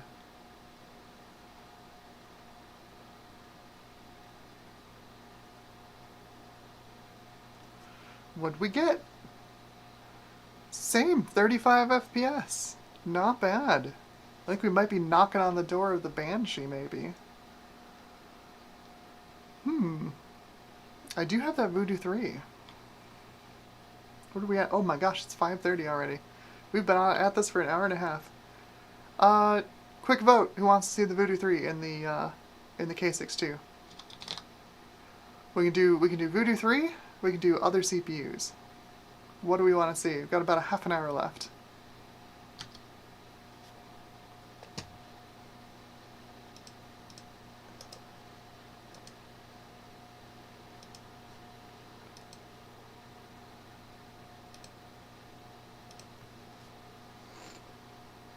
Come on, chat.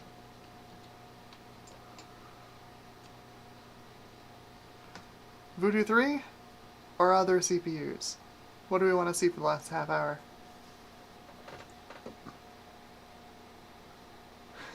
Yes is the wrong answer.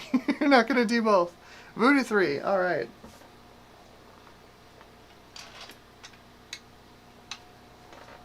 Le Voodoo 3. NVIDIA wants to see the Ryze CPU. That's fair. The Ryze MP6 is a weird CPU. Pentium Overdrive. I don't have any Pentium Overdrive, sadly. The Ryze should be this one.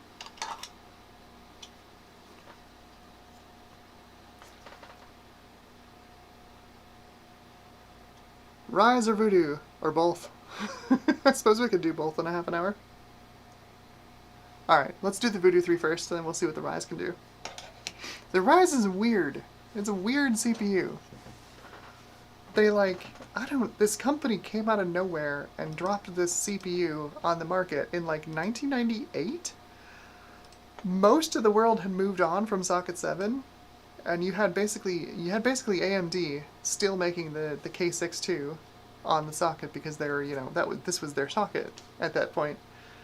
And then Ryze shows up with this random CPU. They're like, it's faster than a Pentium. This is actually, so this is a 200 megahertz CPU. It is marked, it's marked as a 266.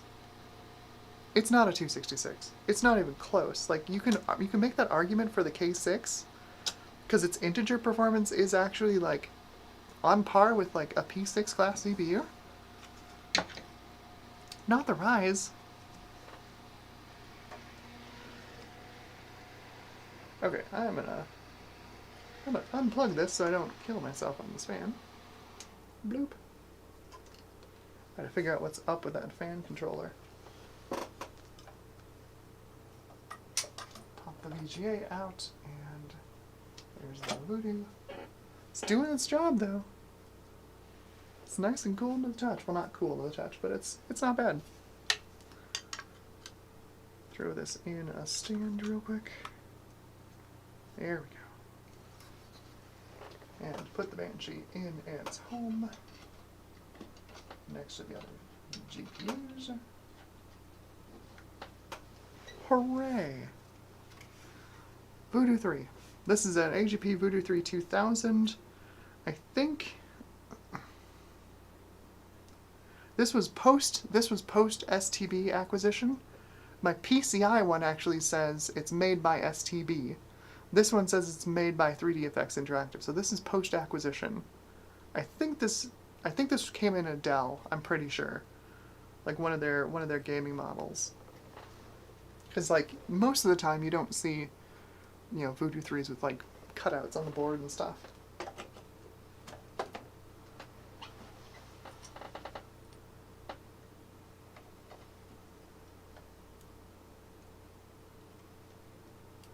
Okay.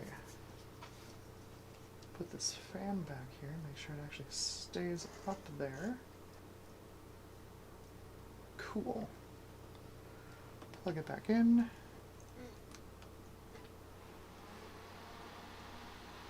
I wonder if that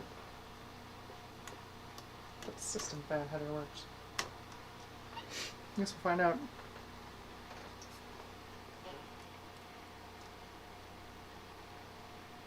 Keep these wires from getting munched in this fan. Come on.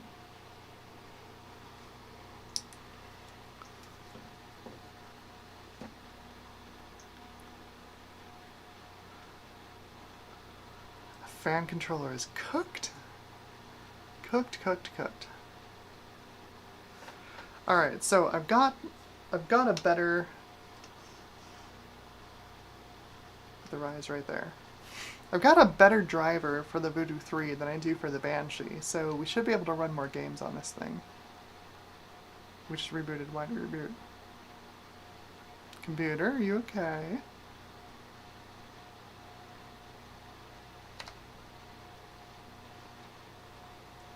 Seize the card.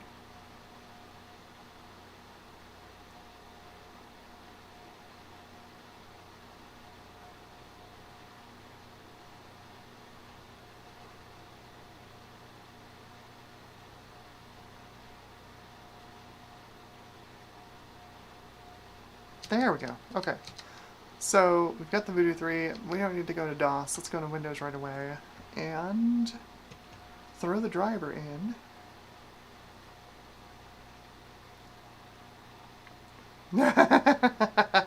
Sukra! Hello, Sukra. How's it going? Good to see ya.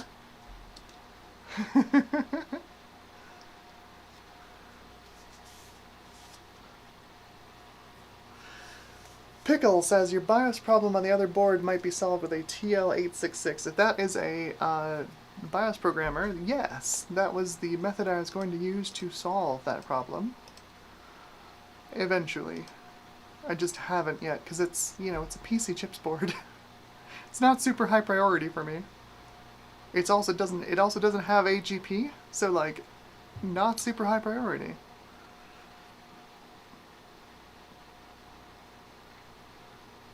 It's definitely nowhere near the quality or performance of this board. This board is fantastic. I like this board a lot.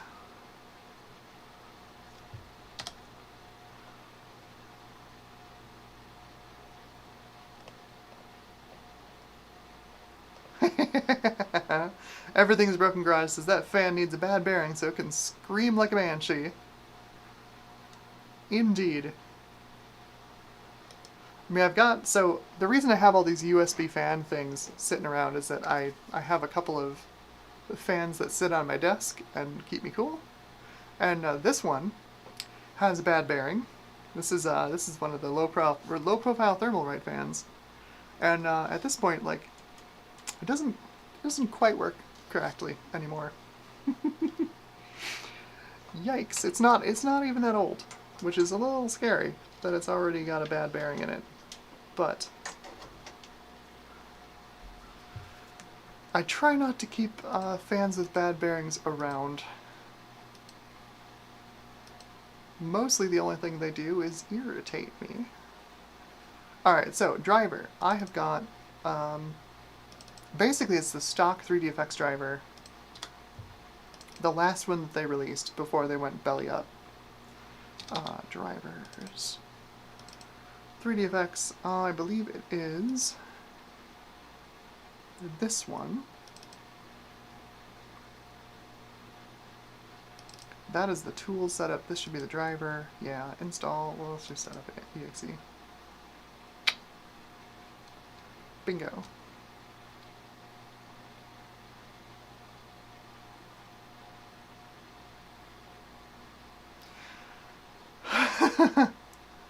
Alright, y'all, you gotta tell me, how did you get your MVP3C to run at 133 megahertz?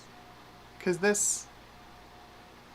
Or is it because this is like the early rev of the board? Because my jumpers max out at 100 megahertz. So that installer did not do crap. Oh, there we go. Let's reboot, see if it works. Because the jumpers on this one for frontside bus top out at 100 megahertz, sadly. Because it'd be pretty cool to run 133. More frontside bus is always better. Oh, it's a newer model. Okay. That makes more sense. That makes more sense.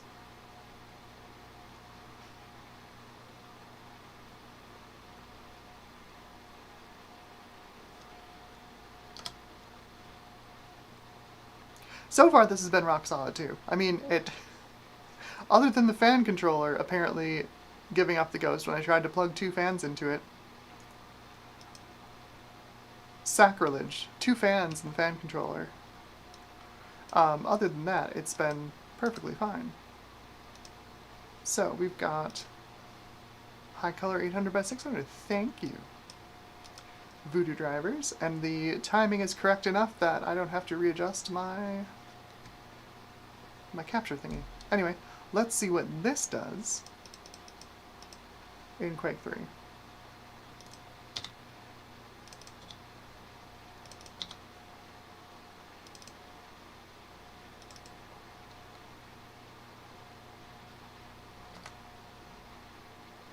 Now let's double check our settings because we changed the graphics card. It did not change anything else, which is awesome.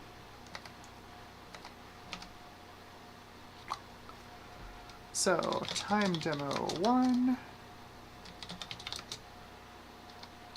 Let's see, demo 001. So we got, what, 35 last time? Let's see what we get this time.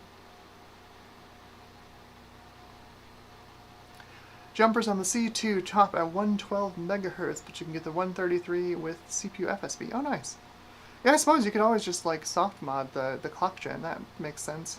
It's a thing I usually think of doing with newer boards than Super Socket 7, but I guess that would actually work. There's probably something in here to do similar with the clock gen on this. It's a thought. What's better than a K62 Plus at 600 megahertz than a K62 Plus at 700 megahertz? Or 667 or whatever it would be.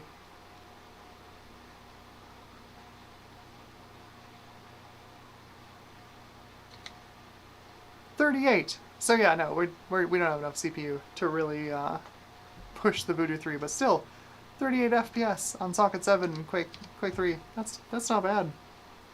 I bet if we up the resolution, it'll go basically the same speed. I think we're probably CPU bound.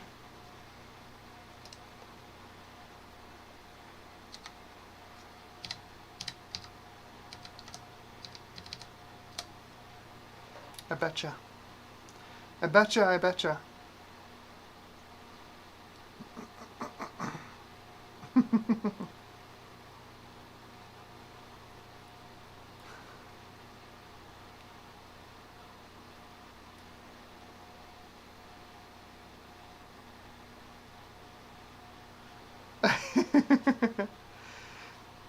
Is this the EXO VCF Midwest stream? Asks Sukra. I'm not sure. Everybody cool is at VCF Midwest. I'm not going to be able to make any of the VCFs this year, but hopefully next year. I'd like to get to at least one of them and have a setup, like bring my Mac Plus and bring my dad's cube and set him up. It'd be kind of cool, like, to bring a 3D printer and print a test bench at the show. I think that'd be kind of neat. Yeah, see, we're basically at the same speed. 37 FPS at 800 by 600. We are CPU limited at this point. But that's not bad. 37 FPS at 800 by 600. Let's see if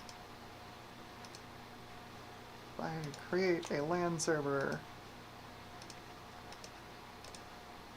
Play a little. Let's embarrass myself. Put 4 bots on. Oh, 3 bots. Fine.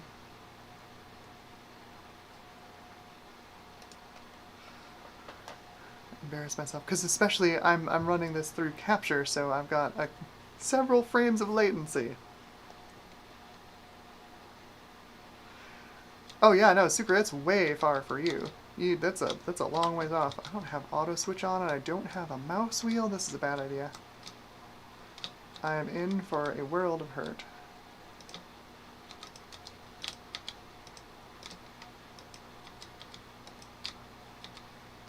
Heck off, visor.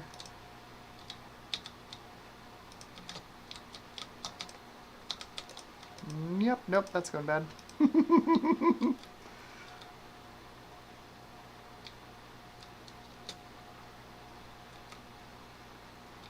Give me the thing.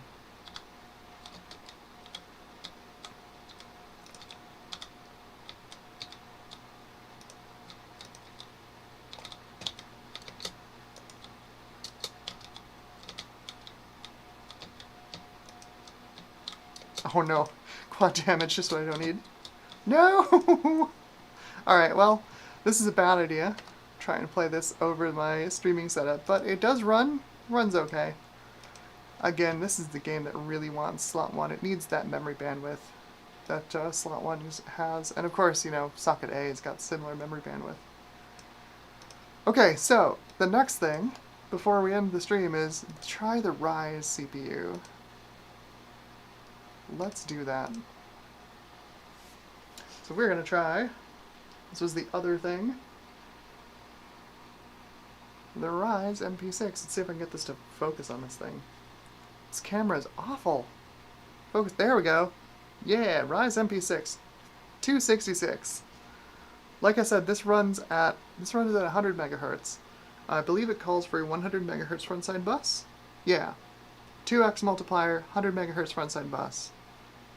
2.8 volts on the core, so just like the Pentium MMX. I don't remember if this has MMX in it.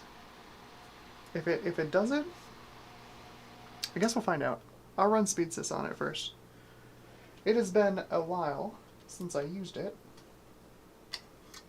Pop that off of there. And get that off of here. Come on, get off there. There we go.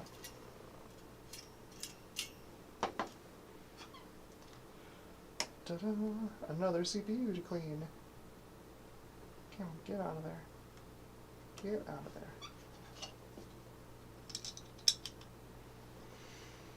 there. Okay. So, MP6 goes that way.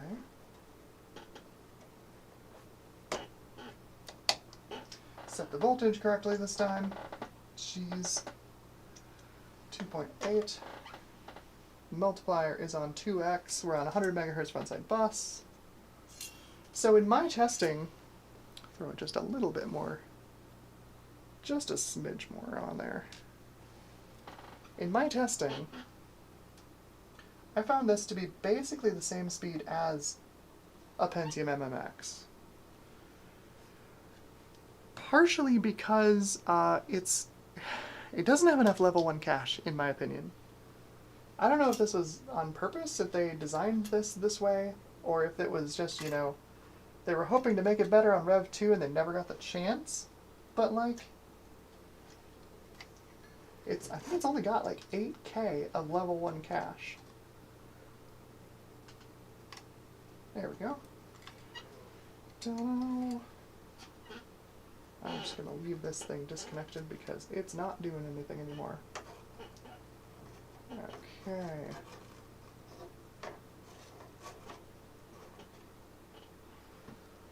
Reconnect our fan. And off we go.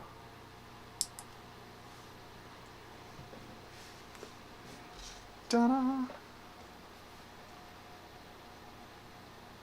Rise MP6 at 200 megahertz. Look at that. We'll boot up in DOS and run SpeedSys on it, see what SpeedSys says about it. We'll run the Quake benchmark.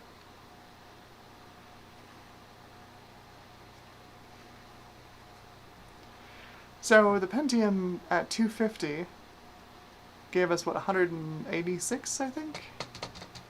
I don't remember what it said for the benchmark score. This should get less, but it should be close.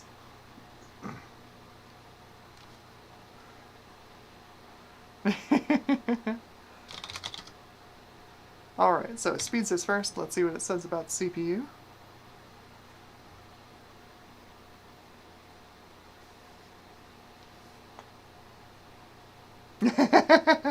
Thank you, NVIDIA.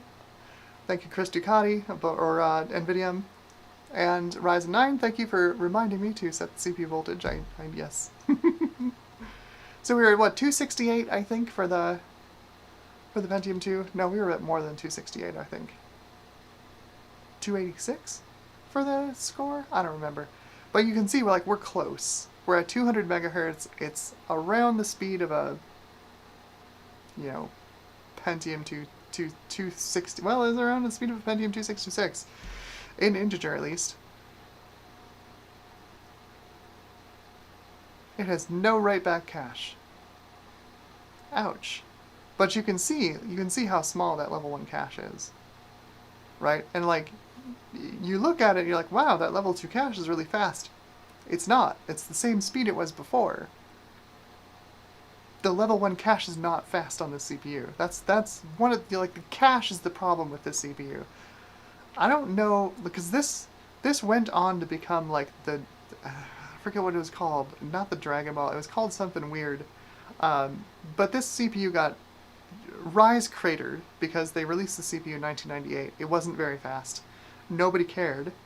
And the company went bankrupt basically immediately. And the IP for this CPU got sold off to somebody else. And you can still find these things, I think, out on the secondary market. They're not called Rise MP6s anymore. They're called something else, and I don't remember what they're called. But so we do have MMX. So we've got MMX on this thing. And in my testing, it runs about the same speed as a Pentium MMX-ish. So let's do the quick time demo and see what we get.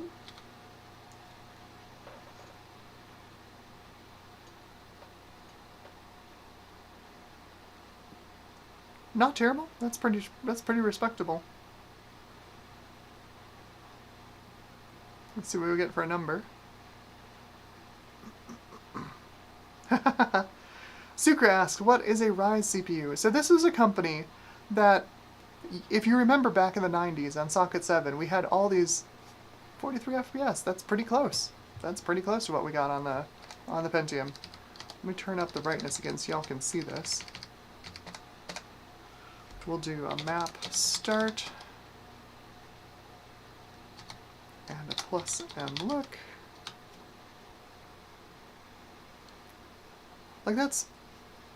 That's fair. That's pretty smooth, honestly.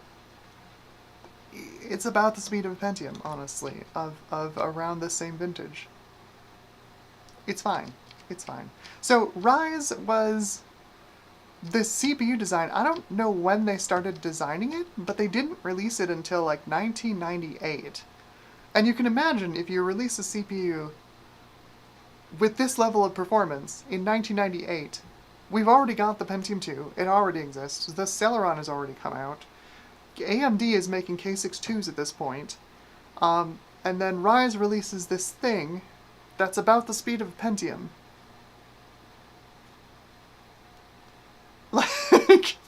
The best thing I can say for it is faster in Quake than a Cyrix. Oof. But like, the market responded similarly, and basically Ryze went out of business instantly after releasing this CPU. They couldn't find any buyers for it. Because you already had a market that was flooded with low-cost CPUs. You had Cyrix trying to go after the low end. You had IDT with the Win chip trying to go after the low end. You had Intel still selling the Pentium MMX on Socket 7 as their low-end CPU, even lower end than the Celeron. And like, where's the market, you guys? Where is it? It would have been a cool CPU if it had come out like a year earlier, even just a year earlier. It would have been pretty neat.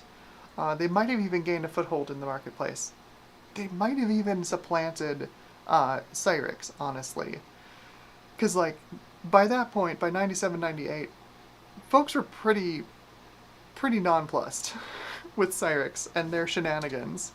You know, 98 was when Cyrix launched the Media GX, and that also would have been a bomb, except that Compaq, you know, signed the deal with them to put the Media GX into a bunch of like low-end Compaq Presarios. If they hadn't had that deal, you know, they would have met the same fate as Ryze. Oh. Oh, well, hey, there you go. It is a very obscure CPU, honestly. Like, you don't see them a lot. I remember reading about it back in the day and like, what the heck is a Ryze MP6? And then reading about their almost immediate cratering. This poor company releases a CPU and then dies, basically.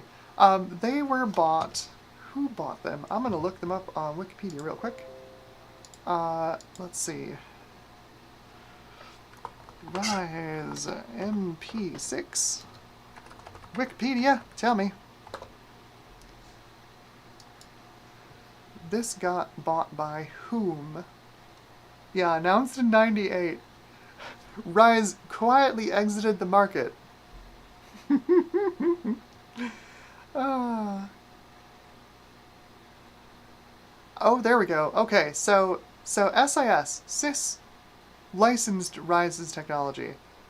So the Ryze MP6 ended up in the SIS 550, which is the weird x86 system on a chip, where you have the CPU, you have an MP6, you have a North Bridge and a South Bridge, and you know, with sound and video on one chip. The SIS 550 ended up getting turned into the DM&P Vortex 86. That's where it ended up, the Vortex 86. Also, DM&P then signed an agreement with X-Core so that this thing could get licensed out as the X-Core 86. So this thing's been around. This sucker has gotten around. There is, what do they call it now? That's it. It's the iDragon. You can find these on eBay as the Ryze iDragon. I bet there's still some up there. Ryze iDragon. Yeah, there's a Ryze iDragon right there, 35 bucks. Unfortunately, that is the surface mount version. Looks like the PGA version is nowhere.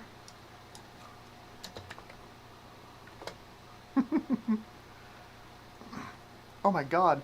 And now the PGA version commands $100 freaking dollars. That's nuts. I didn't pay more than 20 bucks for this CPU when I got it. And that's about what it's worth, honestly. Like, it's kind of a nothing sandwich. It is super rare, and that's why it's so much money. It is very collectible. But this is the Ryze MP6, y'all. This is what it does. It's about the speed of a Pentium. Hooray! Let's see it run a couple of benchmarks. How about that? Ye olde Ryze. Let's do the PC player benchmark. It's fairly difficult for CPU of this vintage.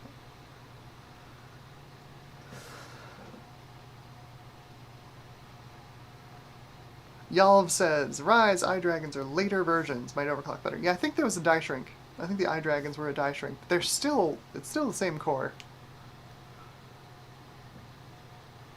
Jason Lasky, hello. It's been a long time, man. How you doing? I am doing okay. Hosting a stream of weird PC stuff. I need to make shirts for the channel that says you're now joining a computer crime currently in progress, because it's like every time I'm on a stream, that's what I'm doing. If it's not like running Starfield on a AMD FX, or like running one of the rarest x86 CPUs known to man on a random Super Socket 7 board, I'm always committing some kind of computer hardware crime. So we get almost 60 FPS in the PC player benchmark, which is not bad. It's not bad. Hello, Francisco. Hello, Argentina. How are you doing? Let's see what else chat is saying. Yeah, y'all talking to NVIDIA about Epox. Epox is a cool brand. They made some really great stuff back in the day. They really did. So let's see what can we run on this? You can run a check CPU, see what it returns. So you can see they do have, they've got their their vendor string. CPU ID vendor string, rise. Because you've got a certain number of characters in that string, and you've got to use them. Otherwise, you just put blank spaces in there, so rise. Let's try and overclock it. What do you say? See if it'll do 250. I want to see if it'll do 250.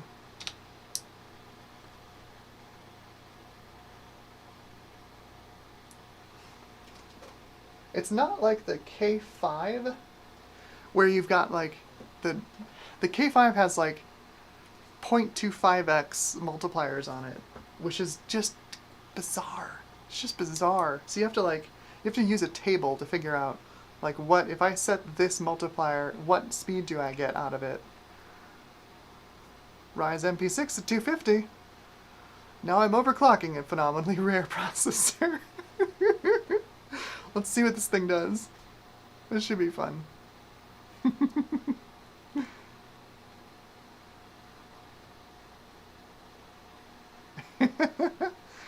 Well, thank you, Jason. I appreciate it. And it has been some time. Some time. So boot in the DOS and run the benchmarks. Let's do a real quick Quake benchmark, just in case this thing gets unstable. It doesn't like 250. Let's see if I can bump the voltage up 1/10 of a volt. Let's see if it's happier with that. There we go. 2.9. Let's see, get in there.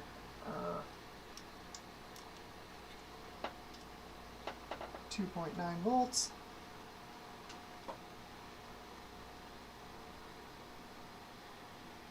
Regulators seem okay. I think they're probably doing best with some airflow over them. Stuff in there doesn't smell the greatest. I don't know if that's the old sound card or if that's some cap juice about to come out, but we'll find out. So 2.9 volts on the rise. See if that stabilizes 250 megahertz. Skip the memory test. Let's just go. See how much time time's ticking. We gotta do the benchmark before the thing locks up. Come on.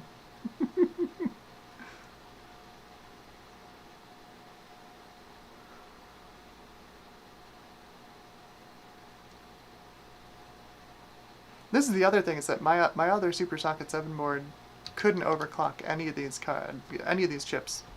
Worth a damn. It just could not do it. Alright, let's do Quake benchmark. Nope. Crashed. Darn!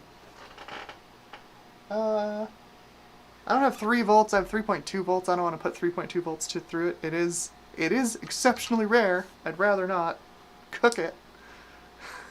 I don't trust it the way I trust a K6. What else? What else can we do? You know what I want to show y'all? We are over time, but Probably my favorite CPU on the socket. My beloved AMD K5. I love these things. They're so silly.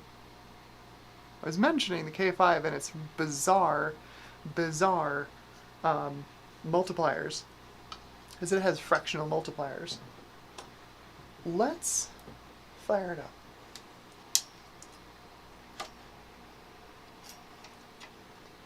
That is another CPU I need to clean off. Awesome. I had so much cleanup to do tonight. Put that back in its carrier. Alright, K5 PR133 wants a 66 megahertz bus. Doesn't say what multiplier. 3.5 volts. Maybe this won't run. I've only got 3.2. I don't know if this will even run on here. Let's see if it does. We're certainly not overclocking it.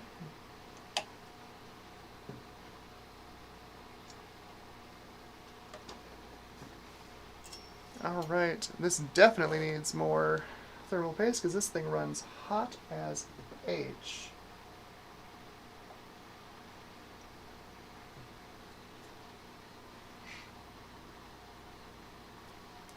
Less of a Super Socket 7 CPU, more of a Socket 7 CPU. I guess technically Socket 5.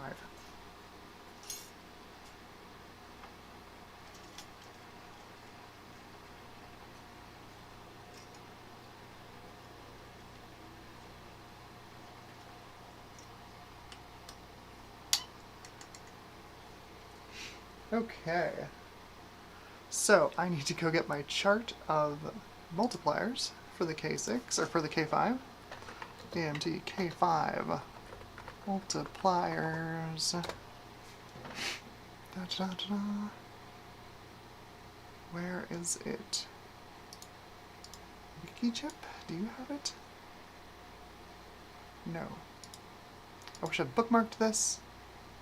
That would have been way better.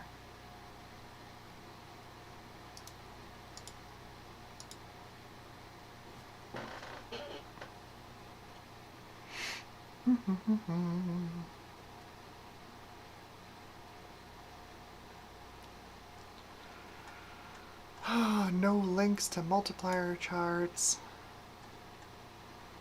Is this it? Yes, there we go. Processor speed settings. This list is not comprehensive. Okay. I need K5. We've got 1.5, 1.75, and 2.0. At 3.2 volts, I don't know if we're even going to get the rated speed.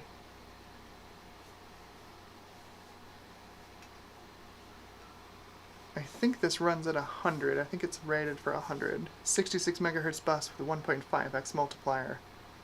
So let's... It's not going to work. Let's try it at stock speed. I don't think it's going to work. Not enough voltage. Setting it to 2x is a 1.5x multiplier. Okay. 2x, 66 megahertz. Here we go. Fingers crossed.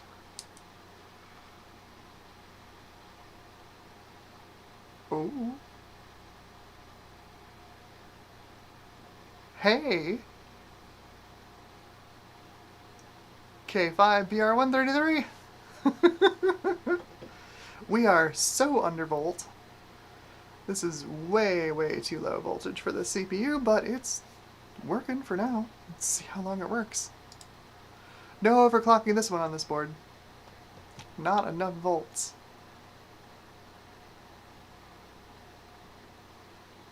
I'm amazed this boots. I'm amazed this boots.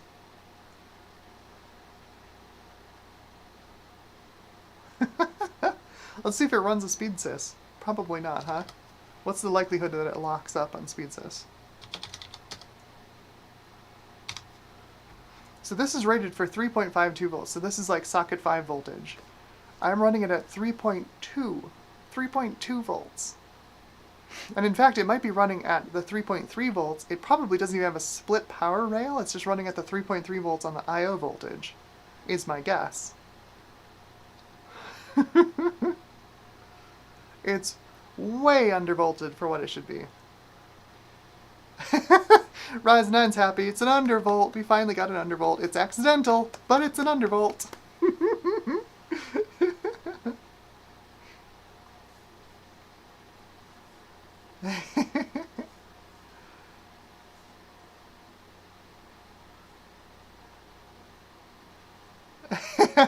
Yalv asks, no Tillamook? No, I don't have a Pentium 2 or a Pentium MMX Tillamook, unfortunately. It'd be cool, but they are money. They are super expensive. Look at that. We've got Speedsys. Oh, no right back. Oof. Oof, no right back cache. Ouch. Okay, so let's run Quake on this. So this is 100 megahertz on a 66 megahertz bus. Oof. 5K86. Let's see what this does in Quake. In my testing on my other board, the K5 is actually a pretty good performer. So AMD made this by taking one of their RISC chips and basically bolting an x86 interpreter on the front end of it. It's part of the reason it doesn't overclock very well. Like, it's a bad process, and then the chip is super complicated for what it is. But it was their first in-house, full, modern CPU design that wasn't, just a normal single pipeline 486 or whatever. Quake is loading. Quake loaded. It's running Quake. It's running Quake well. In my previous testing, the K5 runs pretty competitively with Pentiums. It's impressive how good the floating point unit on this is. It makes me sad that they went with a completely different architecture for the K6. If you didn't know, the K6 was actually... Oh god, who'd they buy it from? Next Gen. AMD bought Next Gen, who were also developing a CPU for Socket 7. But they bought the team 25 FPS? 25 FPS on 100 MHz processor. Look at that. I love the K5. It's one of my favorite CPUs. So, AMD bought the Next Gen team and turned the Next Gen NX686 into the K6, basically. Abandoning the K5 architecture completely. No parts of the K5 made it into the K6. Sadly, the K5 is just kind of a completely unique take on x86 from AMD. They've never done anything like it since, I don't think. They literally took one of their RISC-based like DSP processors and just like bolted on an x86 like microcode decoder on the front of it. It's just a wild CPU. Let's do a map start. And plus n look. And we have a K5 running Quake. It's a little chuggy. It's to be expected. It's 100 megahertz. But it runs Quake. These things are, like, impossible to overclock. I managed to get, I think, 117 megahertz out of mine, maybe 112 out of mine on my other board, because it could give it enough voltage to, like, actually overclock the CPU. But these things are like impossible to overclock. Again, partially because of the process, partially because of how the CPU is designed, because it's just not. It's not a normal CPU.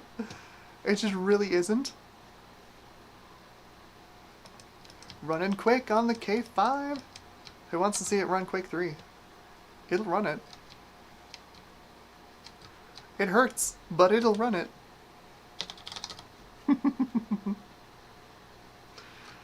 reboot and we'll boot in the Windows. Oh, hey, Sucra, have a good night. It was good seeing you too. I hope you had fun, and of course, you know, you might want to catch the VOD of K5 running Quake 3, because it'll be hilarious and awful. Yes. Yeah, so yeah, y'all's got it. It's a different architecture than the next gens, but yeah, same idea. They took their RISC CPU core.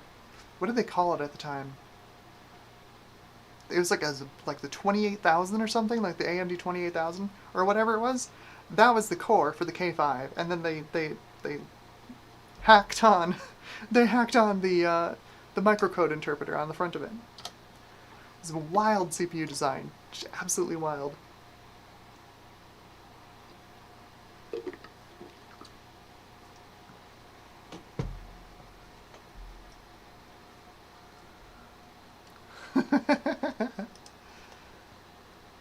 Yeah, so before Sucre left, he asked, is it going to be faster than the Rustbucket 486? And yes, I believe Sucre has a 5x86, a Cyrix 5x86 for that, which is pretty much the fastest processor you can put on socket 3.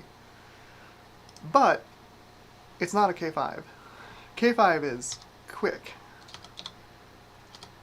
K5 is, you know, it's super scalar.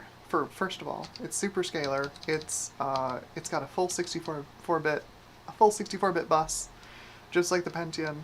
It's a good CPU. I wish they'd evolved it. I really wish they'd evolved it. I know why they didn't evolve it, because, like, yikes. Do you really want to try and pull that kind of a CPU architecture into the future? I completely understand why they bought the next-gen CPU team.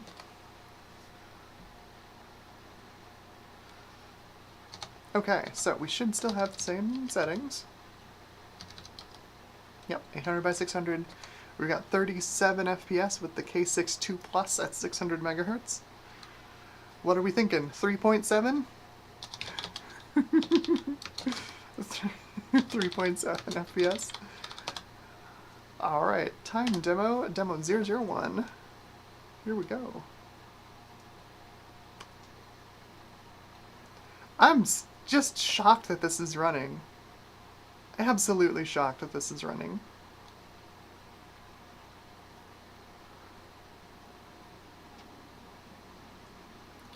If they came in, so what I'd really love is to get one of the higher end K5s. I think they went up to 120 megahertz, which is like the PR200 or whatever, PR166. They're super rare. They're super hard to get, and they're super expensive. But God, that'd be cool. It's one of my favorite CPUs. It's just such a wild design. I love the PowerPC 750, the G3, because it's so simple. It's such a simple and elegant design. But like the complete opposite of that is the K5. It's so bizarre. I love it. Look at that.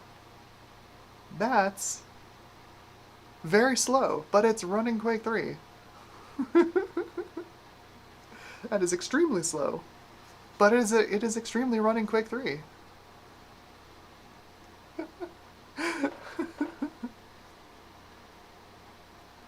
Blows my mind.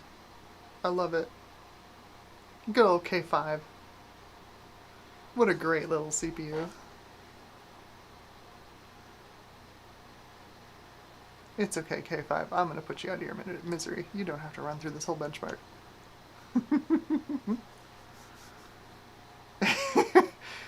Hello, Retro Techie. Welcome to the stream. I'm just about shutting it down. That is Quake 3 on the AMD K5, of all things. Because apparently it runs on this board, which is bizarre, because it shouldn't. But it runs just fine. Let me see if I can pull up WCPU ID so y'all can see what it looks like. I think I have that in my installs. WCPU, yes. Beautiful. Please don't crash. Oh, that's the CPU clock. 100 megahertz. WCPU ID. Come on. There we go. Look at that. K5.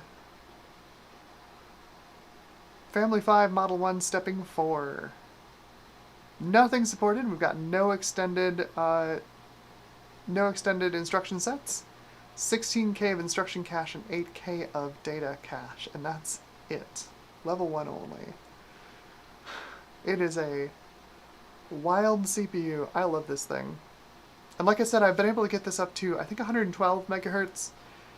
It scales really well, but that's mostly because, again, it's not an architecture designed for scaling. You know, like it's not meant to hit high clock speeds. It's got a short pipeline. It's got a really complex decoder front end. It does not overclock well.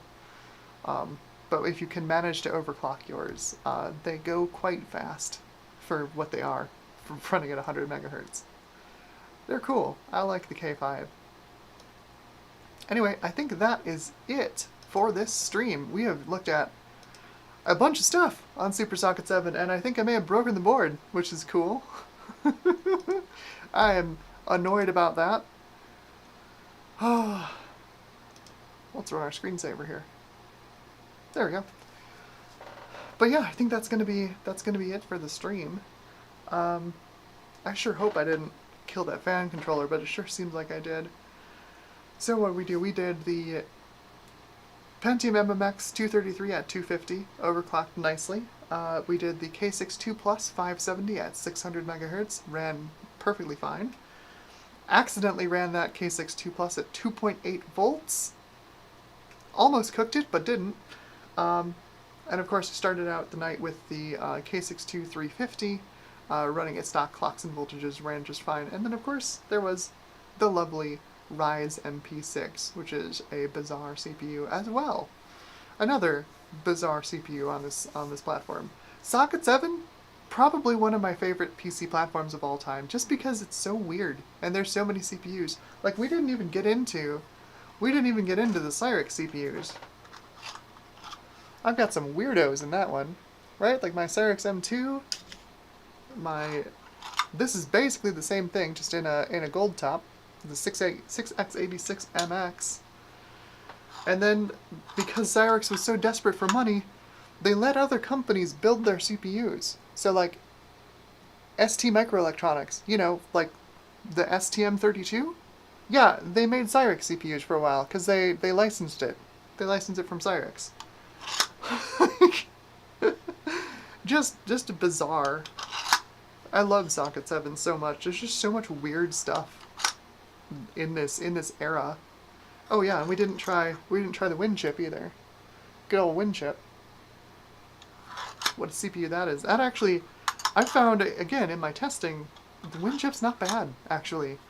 It's around the performance of the Pentium. Again though, it came out later in the socket's lifetime when the K6 and K62 already existed and were already just like paving the way for high speed Socket 7.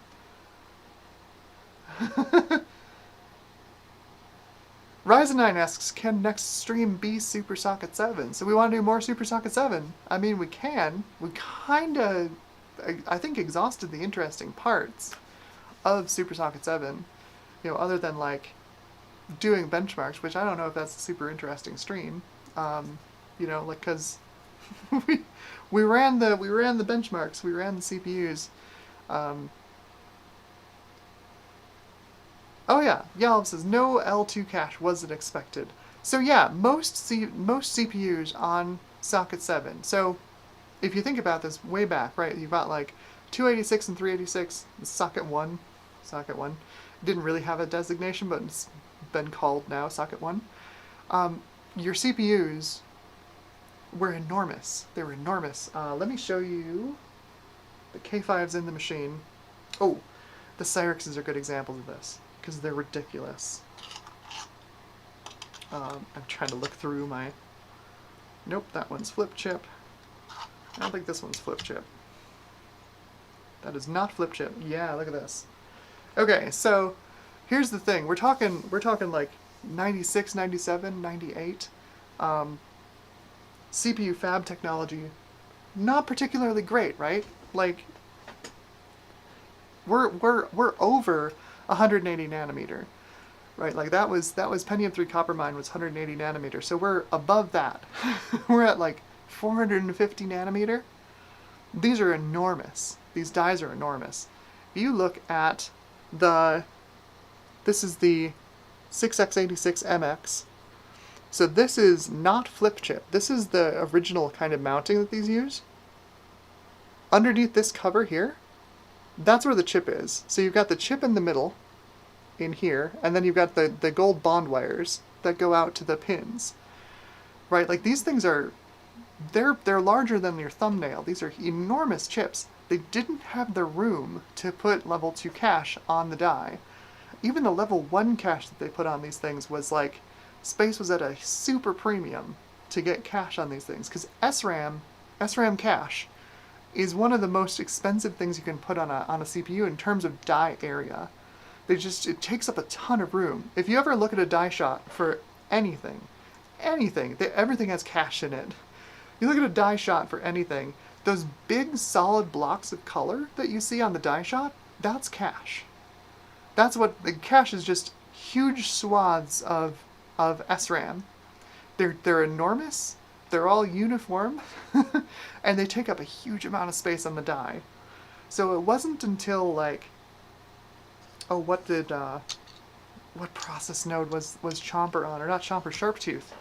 The K62 Plus that we looked at. I've got a second example that doesn't have thermal paste all over it, right? So like K62 Plus was one of the first, not the first, but like K63, same idea, same core. One of the first CPUs to have, especially on socket 7, to have on-die level 2 cache. And the only reason they could do it was because they'd shrunk the process down enough. Unfortunately, this is a flip chip, so the chip is not here with the bond wires. It's on the top, and it's soldered directly onto the ceramic carrier. But like it took until we had shrunken their process nodes down enough to like fit huge swaths of level 2 cache for it to make a difference. Because like even these run like 128K level 2 cache. You unlock them, they're 256K level 2 cache. You're talking with the Rise, that was what, 16K of level 1 cache? That was the most they could fit on the thing. Intel managed to get 32K of, I think 32K, 16 and 16, of split instruction and data cache onto the Pentium MMX. That was pretty normal for CPUs back then. It was just level 1 cache, and then you put your level 2 cache right, I think it's right here on this board, on the main board. It was actually on the front side bus, and the only reason it was cache, the only reason it acted, faster than your DRAM was because it was SRAM, so it responded more quickly, and then it was very low latency. In this case, I think this is a 4 nanometer, or not 4 nanosecond, 4 nanosecond RAM package, SRAM package. And that was your level 2 cache for a long time. 286, 386, 486, socket 5, socket 7, super socket 7. Not until Sharptooth, K63, K62 Plus, K63 Plus, at least on this platform, did we get on-die level 2 cache. It took a long time.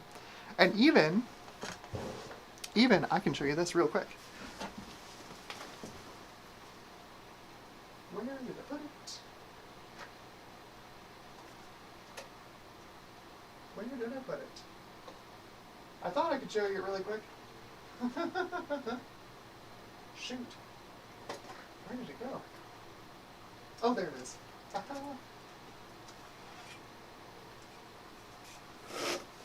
So, even when we had the slot CPUs for Pentium 2, this is a Pentium 2, what are you?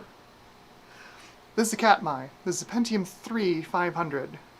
But the reason that Intel went to a slot, other than to like try and lock AMD out of slot 1, was because it's got level 2 cache on the card, because it was still too difficult to get level 2 cache onto the chip. They were still too big to put level 2 cache there.